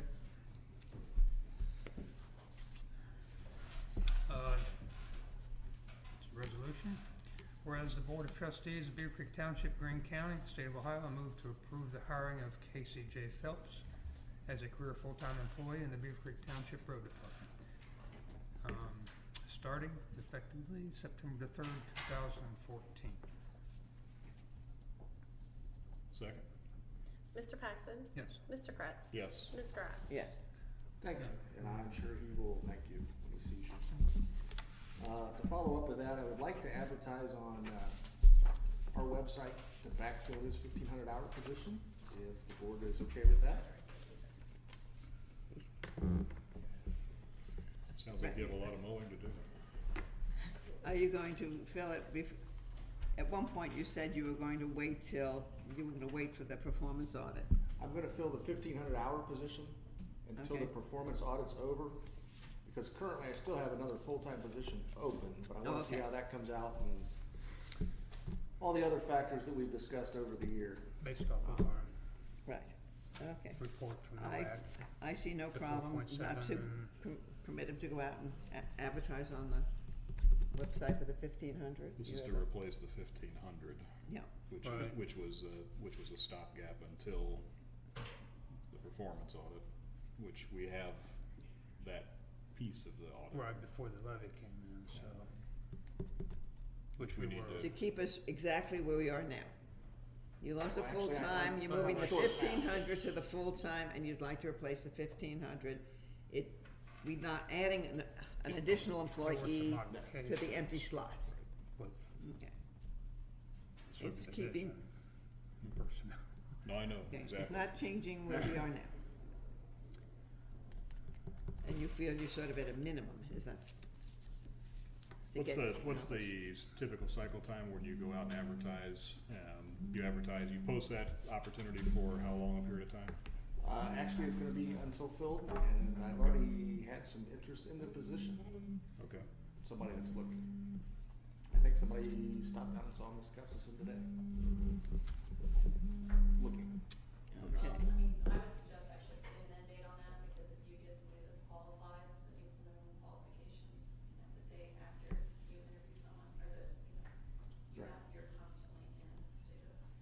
Well, let's put an end date on it, and then if you don't get someone, then we can extend it, that way. On September 30th?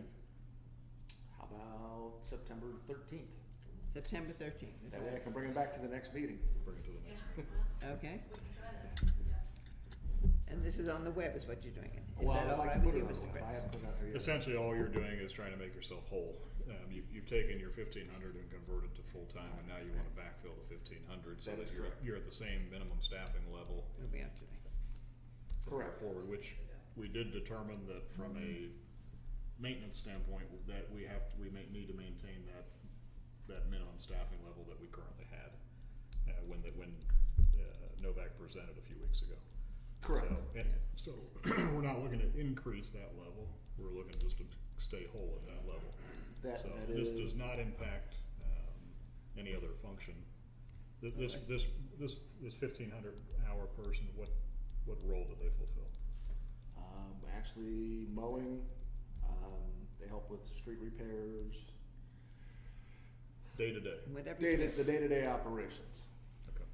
I believe Novak actually said that the staffing level that's been approved is what we should keep up, but we're not even filling that, we're just filling the Well, piece that we are missing at this point. I think when their report comes out, we need to have some discussion with Right. them on exactly what they were looking at as far as that There's minimum another staffing. aspect of the personnel aspect of that we're not in Exactly. executive session on, which was personnel and. Yeah. So do you have any objection to filling the 1,500? We're not filling the full-time piece. Correct.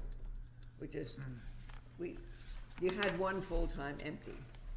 You have a second person who then resigned, leaving you two full-time empty. You're filling the one full-time with the part-time 1,500, and you'd like to replace that 1,500. We still have one full-time position open. Yes. Correct. So based on still having one full-time position open, I'm okay with advertising for the 1,500. That Is sounds. that all right with you, Well, Mr. this, Baxter? okay, we talked about maybe utilizing staffing a little different down there. Right, so we're not changing this- anything now. This could fill some of this slot over here. That one of Okay. these two could fill some of this slot over here, because this ratio's a lot of proportion right there, if you recall. I'm not sure, but we're not increasing anything. We're just leaving it exactly as it has been. Well, I know them. That's No, I right. know, Yeah. I understand exactly what you're sketching. Yeah, so we discussed, in our personnel matter, utilization of, Yes, personnel in different ways, yeah. absolutely, but this doesn't affect that at all. Right, maximizing the use of our existing personnel without hiring additional, Yes. correct? Or That's letting what we're anybody, saying. right, and that's all I'm saying here is this is an opportunity, I mean, when somebody leaves or hire, there's an opportunity there to utilize the big. Either the that or big to picture. reduce something, but I think Um, I don't think we can, but if we with want to the- keep what we're doing now up to the level that we're doing it now, we can't afford not to fill this position, is what I'm hearing from Mr. Parks and what we sort of heard from the consultants. It'll be a 1,500-hour part-time position that, is there probation on a part-time position? We do 6-month probation? Is there a Actually, it's a year. probation period Yeah, for it's a year. part-time? Yeah. What is it? But it's the same, Six whether you're 1,500 or full-time, it's not different, okay, 6 month? 1 year.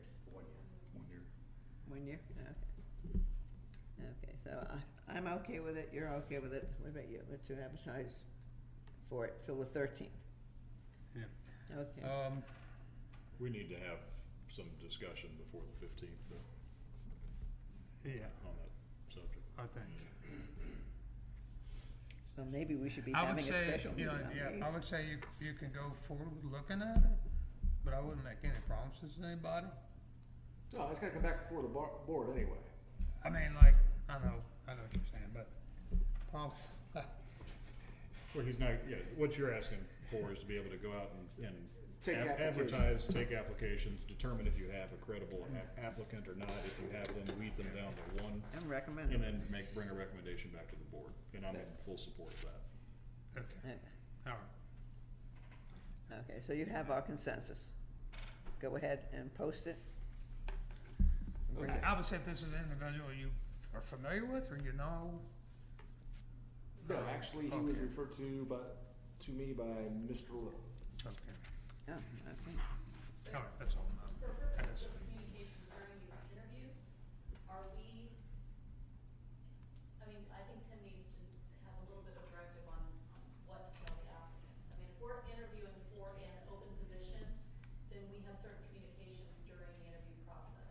If we are establishing a list, for the potential of possibly filling a position, I think that we need to be honest with the individuals.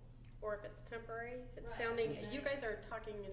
No, I it's think not- at least what I was hearing, my intention, and I heard what Mr. Kress was saying, which is different, a little different than what Mr. Paxton was saying, is that we are in agreement that the 1,500-hour position should be replaced. At least that's my intention at this point. We need to, in that street maintenance, landscape maintenance, we need to maintain the minimum staffing that we have. And that includes the 1,500? Including the 1,500. Okay. So our intention, I believe, is to replace, so that is a position for which you are hiring. And it is a position to be filled. The open position, we're not even considering at It this is a point. time to be filled. I wouldn't put it as a position, it is a time slot. We look at it as time slots, so it is Okay, a time a slot. to be 1,500-hour filled. time slot to be filled, okay, that's fine. Yeah. Okay. Right. Yes, I think, I would imagine that in every applicant that you interview, you don't promise them a job, correct? No, we don't Okay. promise them a job. So They're we- gonna ask, right. potential start dates. When is the potential start date? Is this temporary or full or permanent?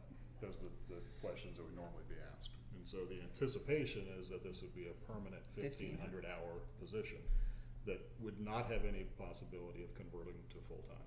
Correct.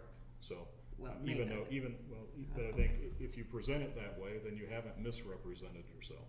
So, because we have an open full-time position that's out there, that's kind of hanging. So to dangle that this could evolve into that, I think would be wrong. correct. It would be misleading. Right. To say that as of today, we have a 1,500, things change. I mean, it could change on the 14th, it could change on the 16th. So, but as of today, you have this position available, and the board has either asked you or advised you not to, go ahead and advertise for it. So my position is advertise for it.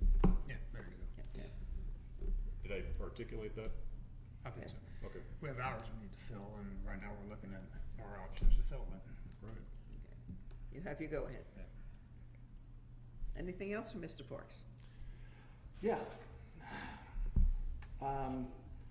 Back in June, when we had to replace the outside condensing unit at the maintenance building, I kind of advised you at that time, the other one was starting to go bad, having high current draw. Well, it finally died early last week, so I need to replace it with a like unit, and the cost would be $3,200 from Air Force One. It would have a 1-year parts and labor warranty, 5-year compressor, which if I register online, the compressor and the labor actually is 2 years and 10.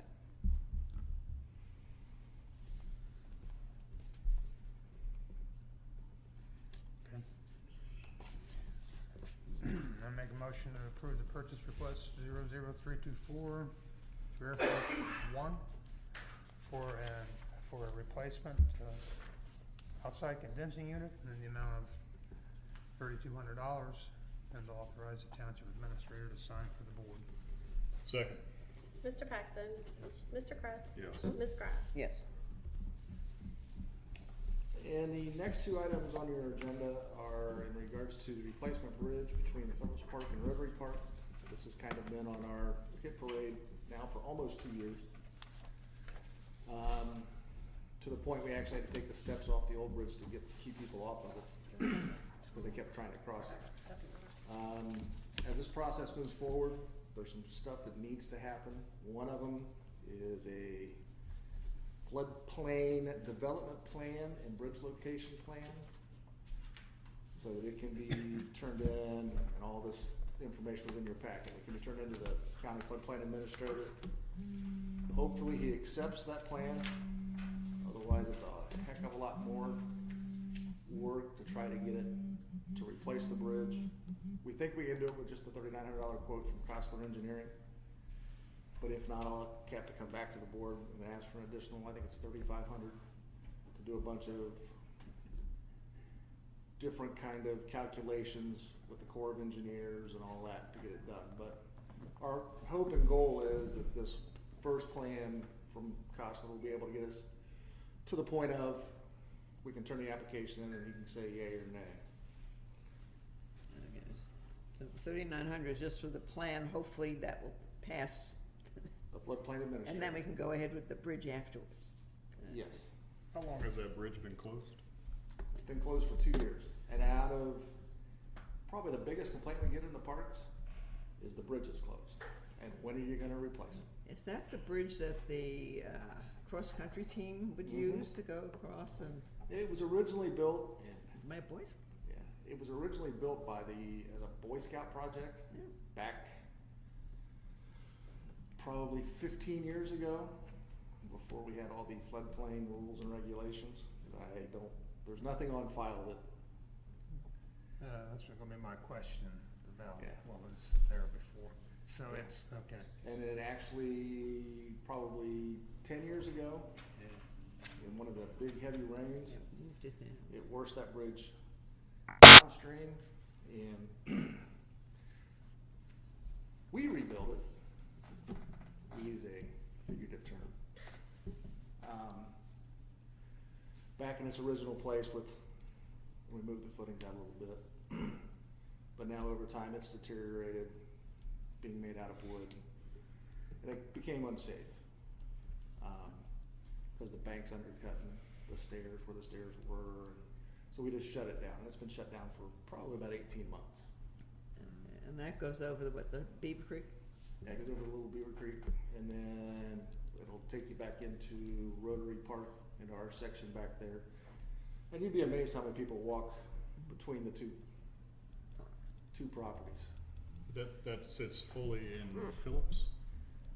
It sits in Phillips, but it crosses over, and I'd have to go look and see exactly where the line is, but I think it's still part of Phillips Park when it crosses over. If not, it's just barely into Rotary, on property that we own and not the county. Is Phillips part of our park maintenance agreement with the city? Just Rotary. Now, Is on there- upstream, I'm sorry, go ahead. Is there the possibility to reroute the trail or path that leads to it, to position it in a lower cost area where you can build it? I don't know, that's something I could ask Mr. Costa to look at, when he goes in. I think You know, if you could shorten the span, if you could shorten the, that is probably the shortest span there is along the creek, because now I know back to the east, on the Greene County property, they actually have a suspended bridge Yeah. that goes over, but you can't access it currently from Phillips Park. You can't get there from the back? I mean, from the back of, There's no trails that are cut back that way. there's no trails. I've been back across there though, that way. It's not a clear-cut path. Right. I guess I mean, Just wanna, building a, it's not convenient, because you gotta go all the way down there and back, and gets kinda muddy back there and flooded in high water to get back to the. It stays in water back there quite a bit. That's the county's bridge. It's the Greene county's. County Bridge. It's a nice bridge, and that's a temporary bridge, considered a temporary bridge? No, it's actually permanent. And that was one of the build-in-place bridges that the county put in themselves. Okay.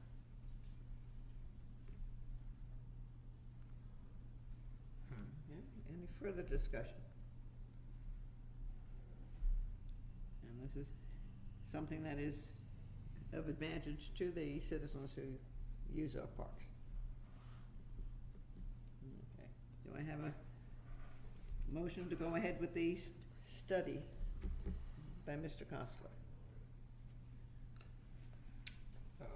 I would agree to the study if we, as long as we do incorporate into that, if there's a place that we can reposition it to lower the cost of the structure. I mean, it may be worth it to spend a few $100s on engineering to determine you could save several thousand by moving it 100 yards up or down, whatever it is, 50 feet, 100 feet up or downstream, to either a more stable location or a narrower pass, to reduce the span, whatever it is, or the substructure. Could we contact Mr. Schneider And then and have him? Yeah, hold that thought. I was gonna say, he should That's also, your He's the one. one who should be looking at where the placement should be and then have the engineering for the placement. That's your next Hold that motion. thought. and then Kostler should also be able to give us an estimate of cost, correct, to construct? Right. Well, there's actually two contracts here. One is for Costa to do the engineering field work. Right. And the other one is to, the name of the company's Trails Incorporated, I think. Trailworks. And actually, that person, if you don't know him, is Jim Snyder. He used to work for the Greene County Parks and Rec. He was, yes, And he's actually one of the ones that built the bridge on downstream. further up here. We are proposing to hire him as a consultant in this project to help with location, bridge design, and to help us put the specifications together to get this bridge done. Because he has expertise in it, where I don't have anybody on staff and I don't have time to. Shouldn't that be done then before we hire Kostler? Well, they need to be done simultaneously, but with Kostler's work,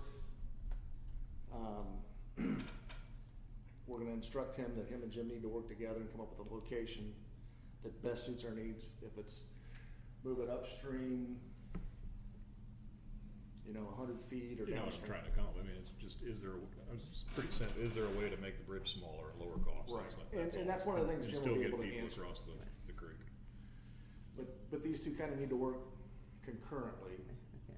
because Mitch is not a good bridge builder as far as putting it over a creek. He's more of the guy that goes out and says, if you put it here, This is what, this is how much the water's gonna rise or whatever. That's what we're bringing him on for, and Jim's more of the expertise of what kind of bridge we would like to see. He'll bring us some designs and say, here's the cost of this one, here's the cost of this one, help us put that specification together. And also, in his proposal, Jim has also signed on to help with inspections and kind of attend the the bid meetings, pre and whatever, so that we have that expert to help represent us as a township. I believe Mr. Snyder's also on the Wetlands Association Board. He is. Very much involved in what's taking place in the area and concerned. So with that package, I guess 3,900 includes the package with Mr. Schneider in it? Well, Or is there a It's the separate second package? one. No, it's a separate one. Second one. So that's why, but there are two 3,900 ones? correct. Right.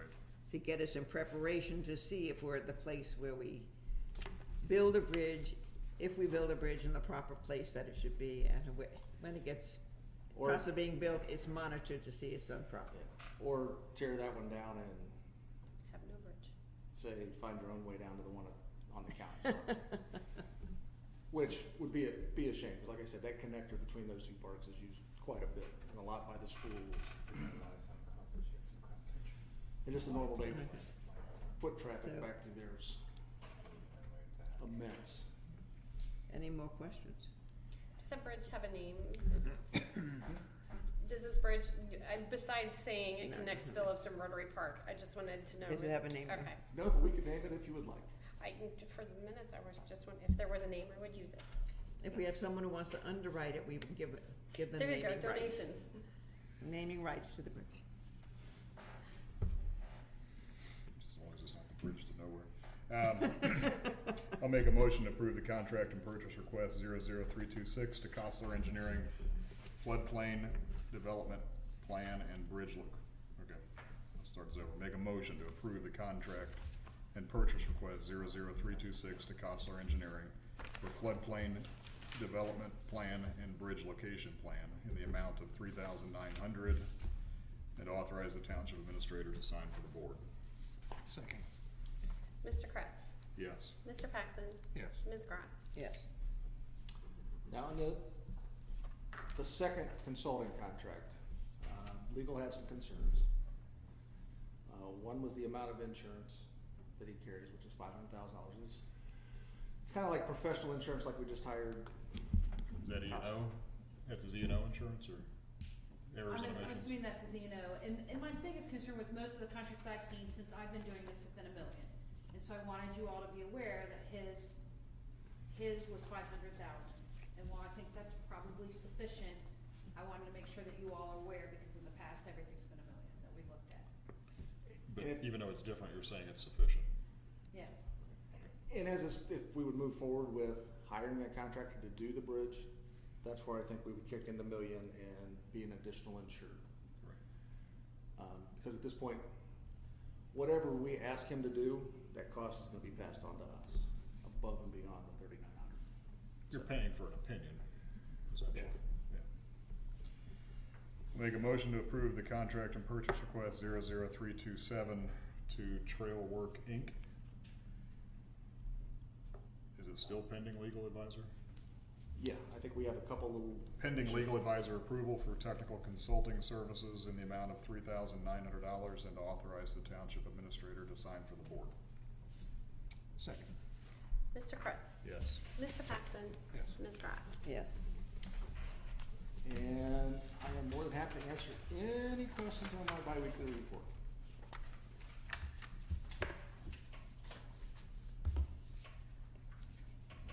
One thing I was surprised to see, well, I guess I wasn't surprised the factory closed after 2.5 inches of rain fell the other day. What surprised me is that it was then closed, because according to my house, we only had ½ inch of rain last night. And was the water still high from previous, or was it just coming downstream and it's still very It was high? actually coming downstream, because Okay. there's some getting people used to some of the changes we've made. I can tell you, I received a phone call at 6:30 this morning from the sheriff's office that said, we need to put signs up on Factory. Well, when I came through, it was 6 feet away from the edge of the road. We went down and monitored it, and I think about 9:15, 9:30. It finally just came out and was running over. It was probably about 6 inches deep. By 11:30, it was gone. But it's a lot of what was coming from upstream. It just had to take its time to catch up coming down. And that's a work in progress. We still got a couple more things we're trying to deal with, hopefully in the next couple weeks. It's a lot better than it was. It is a lot better than it was. We did make the TV station. It was kind of funny At because noon, yeah. 6:30 when we came through, Channel 22 was sitting down there waiting to film it to come across. They finally gave up, and Channel 7 beat them to it 15 minutes later. But it even looked low, but they said don't go through anyway. I thought that was an interesting process. One Thank thing I you. would like to bring up is we did get some information back from SWAT 4G on the salt. We're not sure on pricing yet, but it looks like at this time, we'll probably receive around 250, 300 tons, which will put us right at 500. We're gonna have to conserve, however. At last year's price? Or- No, not worse than last year's price. Okay. But we're in, I think, region 3, because I broke it up into regions. Our region's getting like just about 5,500 ton. But what it doesn't say in the SWAT 4G, our region actually has about 12,000 of the salt that was bid, because we're in with Xenia, Sugar Creek, and the city of Beavercreek, and the city of Belleville. So we've got about 1,300 tons. Okay. At what price? I don't know the price yet. I think we're still, Okay. Read this morning's paper. It was very interesting because they talked about the state being able to come up with something, and they're only paying $70 a ton if you're in with the state bid, whereas everyone else is paying 95 and 99, 100, 103. And in it that was same just article, if you also wild. notice, there are A lot of people that are. 10 counties in the state Right, who didn't. that still don't have salt fence, so. Okay. Are we still working with the city of Beavercreek with the tonnage that they're getting, or they Yes. were promised that they couldn't put because their barn is full? Yes, actually, we kind of had a conversation last week, and we'll see where our price comes in compared to everybody else's, because we've actually made the offer to help them offload and load trucks when they get it in, because I don't know if you can imagine what 8,500 tons of salt is, but if you take their salt barn, It's it's about 3 35. times what they have in their current barn, so. And that would help the county, I believe, is what they were planning to do, is you were sharing it. Their allotment Right, to and the that- city was to help the county and cost it back. Yeah, well, we decided to share it as a group, so Right. there'll be other counties coming in that will be taking some of that, Oh, because okay, Greene County doesn't need it all, because we got most of the bids anyway, so. okay, so. Any progress and what's timing on the bucket truck? I've got my shop foreman working on it, along with several other projects that kinda got pushed down.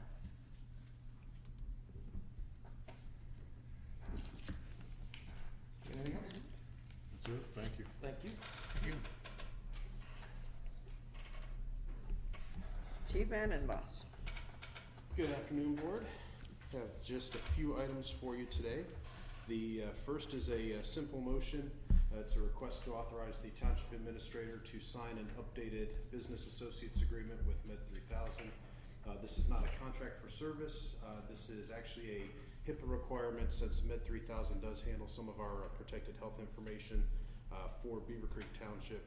We are required to have a Business Associates Agreement with them that kind of outlines the boundaries and the procedures for accessing and safeguarding that data. So an update was required as a result of the Affordable Health Care Act, and this agreement is that update. So unless the board has any other questions, I'd just like to have a motion to authorize the Township Administrator to sign that. When did we sign the agreement with Med 3000? I think 2012. Okay, and Yeah. these new 2 years. This is laws our went into second full effect in year. 13, okay. Yes, ma'am. And they've come in, they've done well with collection. Yeah, they did better than our prior. Yeah, much better. And they're Although easier to that's deal with. subject to change based off the Affordable Health Care Act, but that's a whole separate conversation. With It what will they not had be to, because of the contract, it'll be because with of. what they had to work, they did a Yes, good ma'am. job, okay. Yes. And they're easy to deal with as well. Okay, so do I have a motion to approve the update to our agreement? Doesn't look like there's any cost to this, it's just agreement, is that? That's right, it's updating the agreement and the language within the agreement, which is in the packet there. It's required by HIPAA. It's an annual agreement, or it's a 5-year agreement? I think it's for the term of their contract. Yeah, the business associate agreement is until it's superseded by an additional, or until our contract expires, but it would actually not be necessarily the end of service, it would be the end of them handling our information on our behalf, so. But it has a if they finish, had- it has a finish line. Yes. Okay. I make a motion to accept the updated business associate agreement with Med 3000 and authorize the township administrator to sign for the board. Second. Mr. Paxton? Yes. Mr. Kress? Yes. Ms. Graff? Yes. Thank you, Board. I'll get that to Mr. Zahariff to get signed. And we will have an original copy with signatures, and then they'll also have one, so I'll get those to your office as we have it executed. The second item is strictly an information item for you.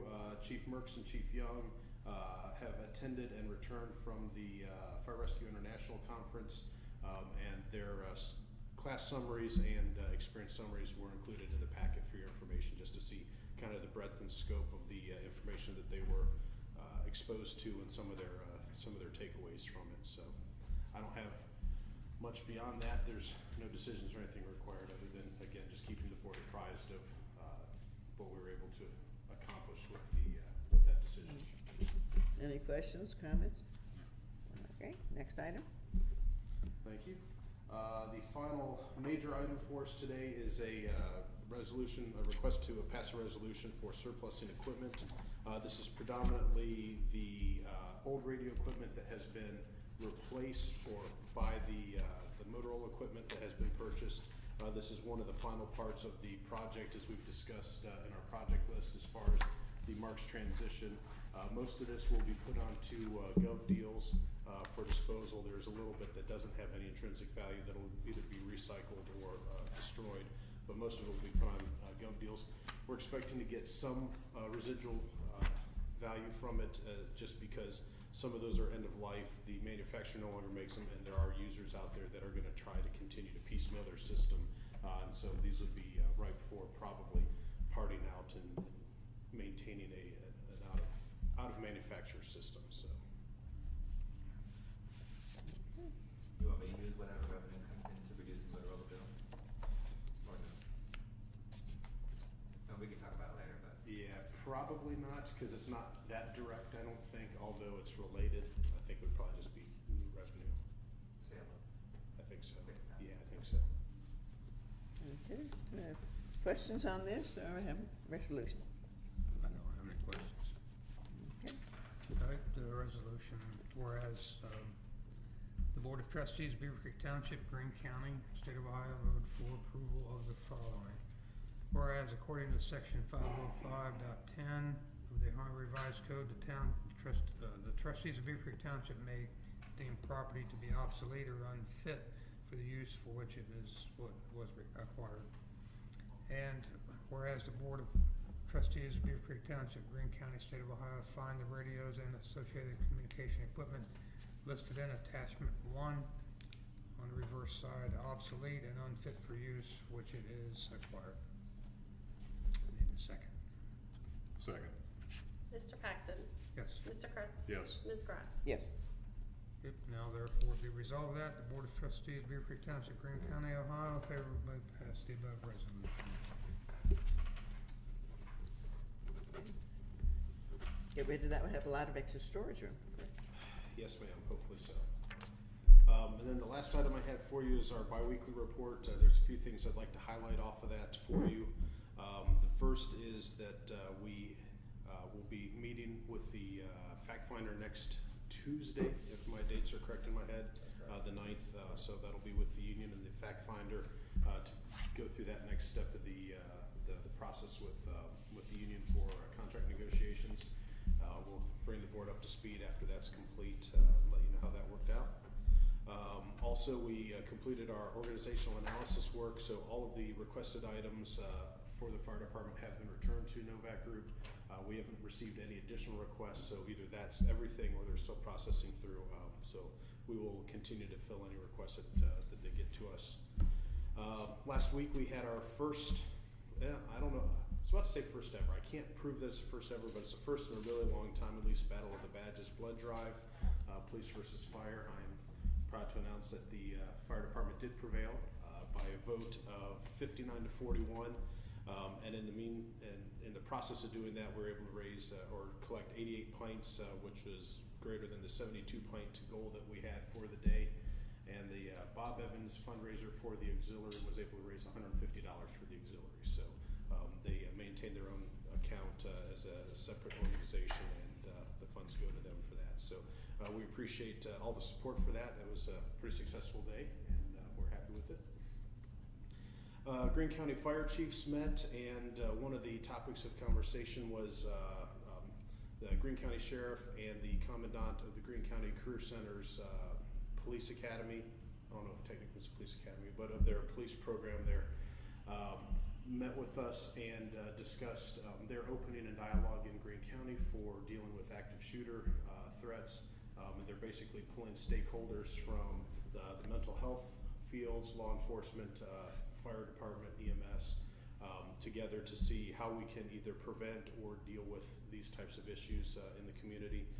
So we're able to meet with them.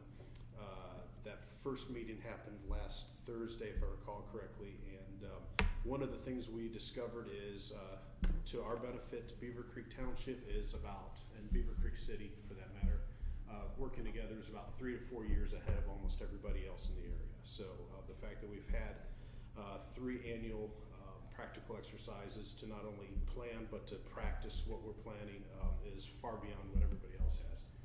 Some of the other communities were saying they're getting ready to talk to their equivalent forces, so we're pretty proud of being able to be that far ahead of the curve there. We also found out that the MMRS program that is out there, which is an augmentation similar to what we're working on, but it's a regional effort. One of the short circuits right there in that program right now is the communication from MMRS to law enforcement. So we're going to try and help bridge that gap a little bit. Our communication has been strong between Beavercreek City, Beavercreek Township, between police and fire. We're reaching out now to the sheriff's department because of our obviously our school out in the township. We want to make sure that that's adequately covered. But that is not the same thing that's happening in the region. So we're going to look to see how we can use our relationships to help strengthen those other programs as well. So. Quick update for you for the Stonebridge fire. We have completed our incident critique. It was a major undertaking. We had a substantial amount of mutual aid, as I discussed in the biweekly report. Probably the big thing that came out of it is not only did we have mutual aid with fire companies, which isn't all that uncommon for us, but we actually ended up having to use 2 different water systems as well. So at our peak, we were flowing about 7,000 gallons per minute, utilizing both Greene County and Montgomery County water supplies. So it worked out very well. The state fire marshal and a number of the insurance investigators were out as late as this afternoon looking at it. The cause continues to be officially undetermined. I haven't heard if they made any final decision beyond that today, but it's looking like the final cause will probably remain undetermined. Excuse me. Again, there were no firefighter injuries at that fire, and there were 2 minor civilian injuries.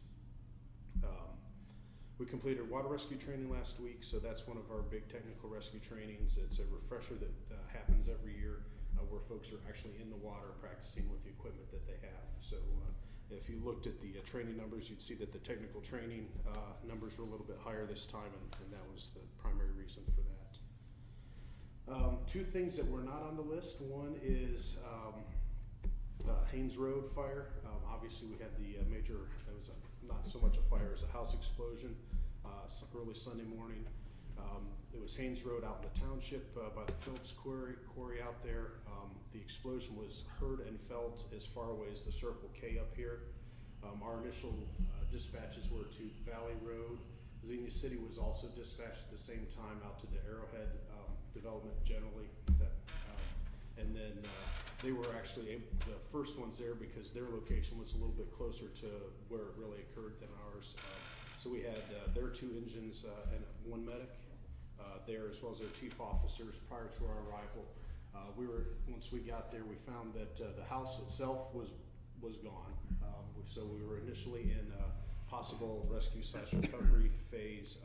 We were finally able to locate the family. They were out of town when the explosion occurred, so they were all safe and sound, which is good news.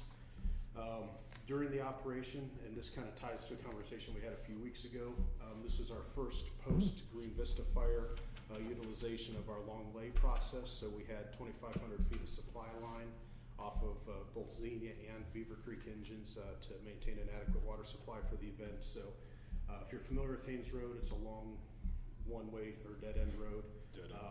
Yeah, so we were ways down there and down a farm lane, and our water supply was actually, what is that intersection? So Harmony and Upper Bellbrook, where the first traffic light is, the westernmost traffic light. So quite a bit of hose down. But that's south of Haynes, or that's north? Yeah, south down to Upper Bell, and then east towards Xenia. I was going to say, that's a good distance. Yeah, so it was 2,500 feet, about half a mile of hose on the ground, but we had a continuous water supply as a result of that. We had 1 minor injury, slip and a fall that did not need treatment or transport, but it was reported. Xenia Fire provided a bunch of their mutual aid, so we appreciated that, including some easy up tents that helped us in the monsoon that ensued. And then there was one, and appreciate the road department coming out. When we were looking at the possibility of having a rescue or recovery, we called for them for heavy equipment to help move debris. We ended up not needing them. We did call out the search dogs also, and they did a circuit through to make sure there was nobody in there that we didn't have accounted for, and we were able to clear the building that way. So, This one though, when you arrived, obviously the house was gone. But as far as the time study to lay that 2,500 feet and applying that to something similar to a Green Vista, would it be practical, or each situation obviously is different, so the level that Green Vista was engulfed on arrival, would we have had time to do anything different? The outcome would not have changed, but the adequacy of the water supply during operations would have changed. So generally, when we did the 3 days of evolutions where we were laying, when you say adequacy, you mean continued flow, without disruption or interruption of. Correct. Okay. And capacity as well. So, it's a related formula if you think about it. So you can flow more water for less amount of time if it's limited, or vice versa. By having a permanently or a constant stream like that, you can flow more for a longer period without having to worry about interruption. So the anticipation is that what you experienced in this situation was positive, and it would help Absolutely. in a situation. Yes. And again, the outcome probably wouldn't have changed if we had done it with Green Vista, but we would have been a more effective, efficient operation at that incident, and we will in the future. And that's a combination between the additional tactics and the additional planning that went along with it. And matter of fact, I got some feedback from Xenia, from the deputy chief in Xenia, about how well it did work as far as the operation itself. And there's some interest in looking at how we have it planned out for other areas in the county possibly. This is specifically what the exercise you did at Ankeny Field. Yes, sir. Absolutely. It's exactly the exercise we did. With the additional complicating factor that we had a mutual aid company that we did not practice ours with anybody else. We did the training, and here we integrated another department and a different hose size, because you guys use 4-inch, correct? Yes, it was 4-inch. To piggyback on that, I did receive a phone call from the deputy chief of Xenia, wanting to express, first of all, that the crews work well together. Training, communications went well on the new county system, but he was, since Xenia does first respond a lot of times to the smaller rural townships, the crews in Xenia deal with tanker operations. The chief was very impressed with the system that we set up on that fire, and as the chief indicated, I'm assuming that's going to spark some discussion with other communities where we are dealing with something relatively close to Xenia, or areas of the county that have hydrants that are close to the unhydrated areas. It was quite impressive. I did see it, and it was an impressive operation from both communities working together to mitigate that emergency. So with what you had already practiced and the fact that Xenia hadn't, you could communicate what needed to be done quickly, so that it was like a seamless operation of putting the engines together. I assume their engines with the smaller hose went afterwards, smaller hose into larger hose. Essentially, yes. And yeah, because our system is built off of core firefighting skills, they had the same skill set. We just had to explain how we wanted to use it, and they were able to adapt with us. How long did it take to get it all in operation? I don't have the exact number. We'll find that out. We have our critique scheduled for this Friday, and so I'll get some more of the actual information. So typically this would be in our next bi-weekly report, and I'll have some of that. I guess my question would be, once you find out where it actually was, because initially, from what I'm gathering, the place of the explosion was not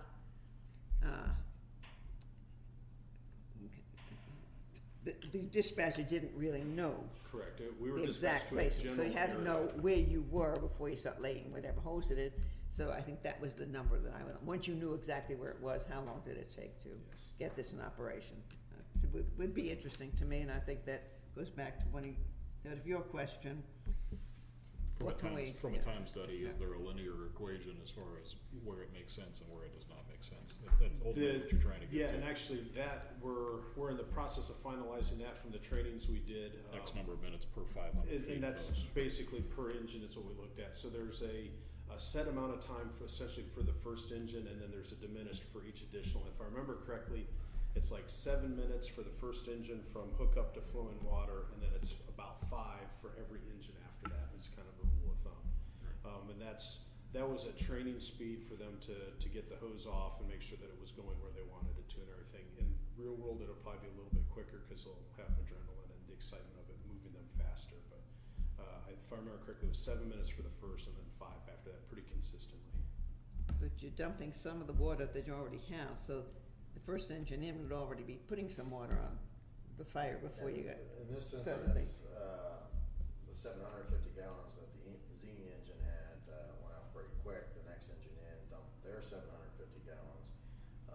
What I'm understanding from the crews, it seemed it was a shorter time frame to go to what Mr. Kretz was talking about than setting up a dump tank exercise or situation or incident. So it seemed to go a little quicker, at least from the guys on the scene's experience with responding mutual aid to dump tank operations. Yeah, okay. Well, and especially in this case, that address is about as far away from our tanker as you can get. I mean, our tanker is stationed up at Station 3, so it would have had to travel from Kemp Road all the way to the south end of town. By the time they would have gotten there, we already had engines that were in the process of putting hose on the ground because it was the next 2 engines that were putting the hose down. So all in all, I think it was a positive experience, and it bolstered what we've already practiced and are moving on. And we are still working on the report that we discussed a few weeks ago about those specifics. It's just been put on hold with Novak. So this will be one of the things we'll use in there as an example of how it can work practically. Very good, thank you. And then the only other thing I had for you today, and again, it was not on the list because it completely escaped my attention last week, is this weekend is the Popcorn Festival. So the fire department will be there on the west end per usual. I believe we have our same spot as always. And so if you are out there for the event, we look forward to seeing you. If you can stop by and visit, we'd like to see you there. Yeah, I'll be. It looks like it's going to be a nice, cool weekend, Okay, well, but that's okay. maybe not rain-free. So. That's what they told us last year too. Yeah, I had just a question on the incident summary. I needed maybe some definition. I understand what an EMS medical service call would be, false alarm, I understand, a fire. What's a good intent call? Think of somebody calls and says, I smell smoke, okay. and I think maybe there's a fire and we go out and we investigate and there's nothing there. That's a good intent call. So there was a reason for them to believe something, but there was no actual emergency. Okay, it wasn't a false alarm, it was a concern. Correct. Okay. Yeah, so a false alarm is considered more along the lines of an intentional false alarm where somebody does it either maliciously or accidentally, something like that, as opposed to, and these are NIFRS codes, so they're state mandated, or not state, federal mandated downforce, so that's this breakout that happens here. Okay, and hazardous condition, what kind of, do we have those? Some think of maybe lines down, so power lines that are down where there's a hazardous condition that we help mitigate or protect against, but it's not really a fire, it's something else. A chemical spill could potentially be that as well. What's a service call? Service calls are the broken sprinkler pipe, something along those lines where there's water flow or maybe a gas leak. A gas leak could kind of go across a hazardous condition or a service call, depending on what it is we're called to do and if there's actually a hazardous condition or something that we just help mitigate. But those are the calls where they don't know who else to call, so they call the fire department, we show up and we try and help or point them in the right direction. Okay, and a special incident call? Those are the ones that just don't fit into any other category. That's the miscellaneous. I can figure out what that particular one was. I don't know off the top of my head. Is that where I forget what you called it, frequent flyers or what would No, where those would would you usually put be that? in the EMS. That would be, Yeah, so then even if you typically- didn't have to do anything other than change a diaper or whatever. Well, those are now EMS calls because of some paramedicine issues and things like that. So those get, and it's actually a change of thought within the fire department. So it's interesting you bring it up. We used to classify those as a service call, but because of some of the changing landscape with how EMS rules and regulations are, and both at the state level and at the federal level, one of the things we've looked at is those folks, if they're in a position where they can't care for themselves, either by virtue of not being able to get up after a fall or being able to take care of normal basic human needs, that sort of thing. One of the things we will do every time now is a physical assessment to make sure there are no other injuries or things like that. So there's a liability side of it, and then there's a patient care side of it. So they all get categorized as an EMS call now, even if they don't get transported. Now, a lot of those may not get a transport, but they are classified as EMS as opposed to a service call, which they used to be. Okay. But yeah, I couldn't tell you what that special incident type, it's probably, that could have been, you know what, there's a chance that was we had a minor accident with mirrors colliding, so it could be as simple as something like that that doesn't fit in one of the other categories, but that's essentially a miscellaneous. Okay.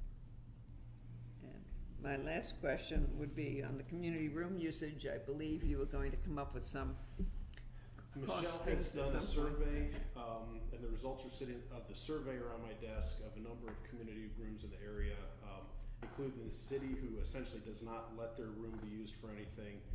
Wright State and some of their parameters, the Greene County Libraries and their parameters. What we're trying to do is put that together into something meaningful that we can look at to say, here's kind of what's out there that we should mirror, or if not, at least we know why we're not doing that, along with some conditions for use of the building itself, or the room itself. So it is in process, yes, ma'am. Any other questions? None. Thank you. Thank you. Looks like our legal advisor did not have any thing to bring in front of us today. Trustees, I got a request from the Historical Society. They have their Heritage Day coming up September 13th, and as they did last year, they are going to be honoring a Beavercreek original settler again this year, and this year they're honoring Joanne Jacob Coy. I think we all know him as Jacob Coy. I have this whole proclamation. I'm not going to read the whole thing. I believe the original Jacob Coy house was moved. It talks about it, but I believe it was moved to the Hagenbaugh property on Fairfield, just north of 35. It's the old cabin that they have on their on that property. And then the second cabin, of course, is the Coy house that we have in our Phillips Park. And so I would hope that I had someone who would propose this proclamation of Jacob Coy Day, September 13th in Beavercreek Township. May I to propose a proclamation in honor of Jonathan Jacob Coy for the Heritage Days, I guess is what it is, huh? Yeah. I don't need to read this, do I? Just No. make the proposal. Okay. To be read at the Heritage Days? 'Cause It will last be year I read presented. the- It will okay, be presented. presented if they want me to read it. Okay. I can go this year. All right. Yeah, we presented at 1 o'clock at the Wardinger Park On Camp Road. Yeah. on Camp Road, yes. All right, so. Right next to Station 63. Second. Mr. Paxson. Yes. Mr. Kretz. Yes. Ms. Graff. Yes, thank you. Sign this now? Yes. Okay. Carol, if you email that to me, I'll put It's, it in since it has He history. has it in his packet. Okay.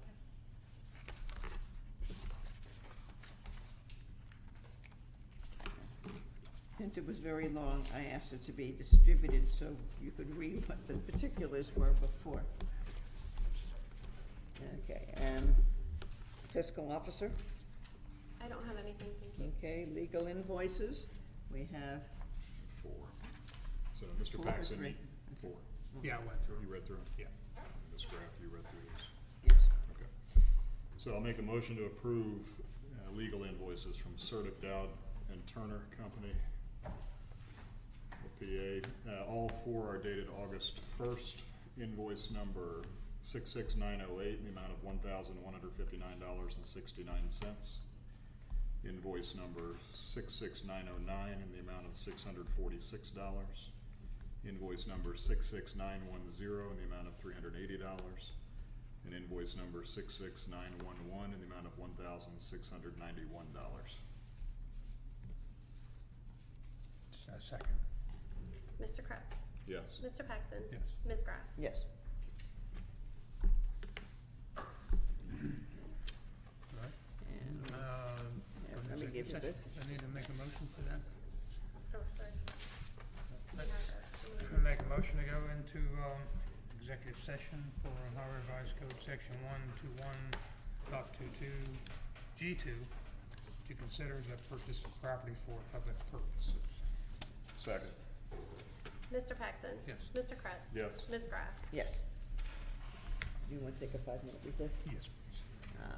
Before we go into executive session, I'll call a 5-minute recess and we will reconvene.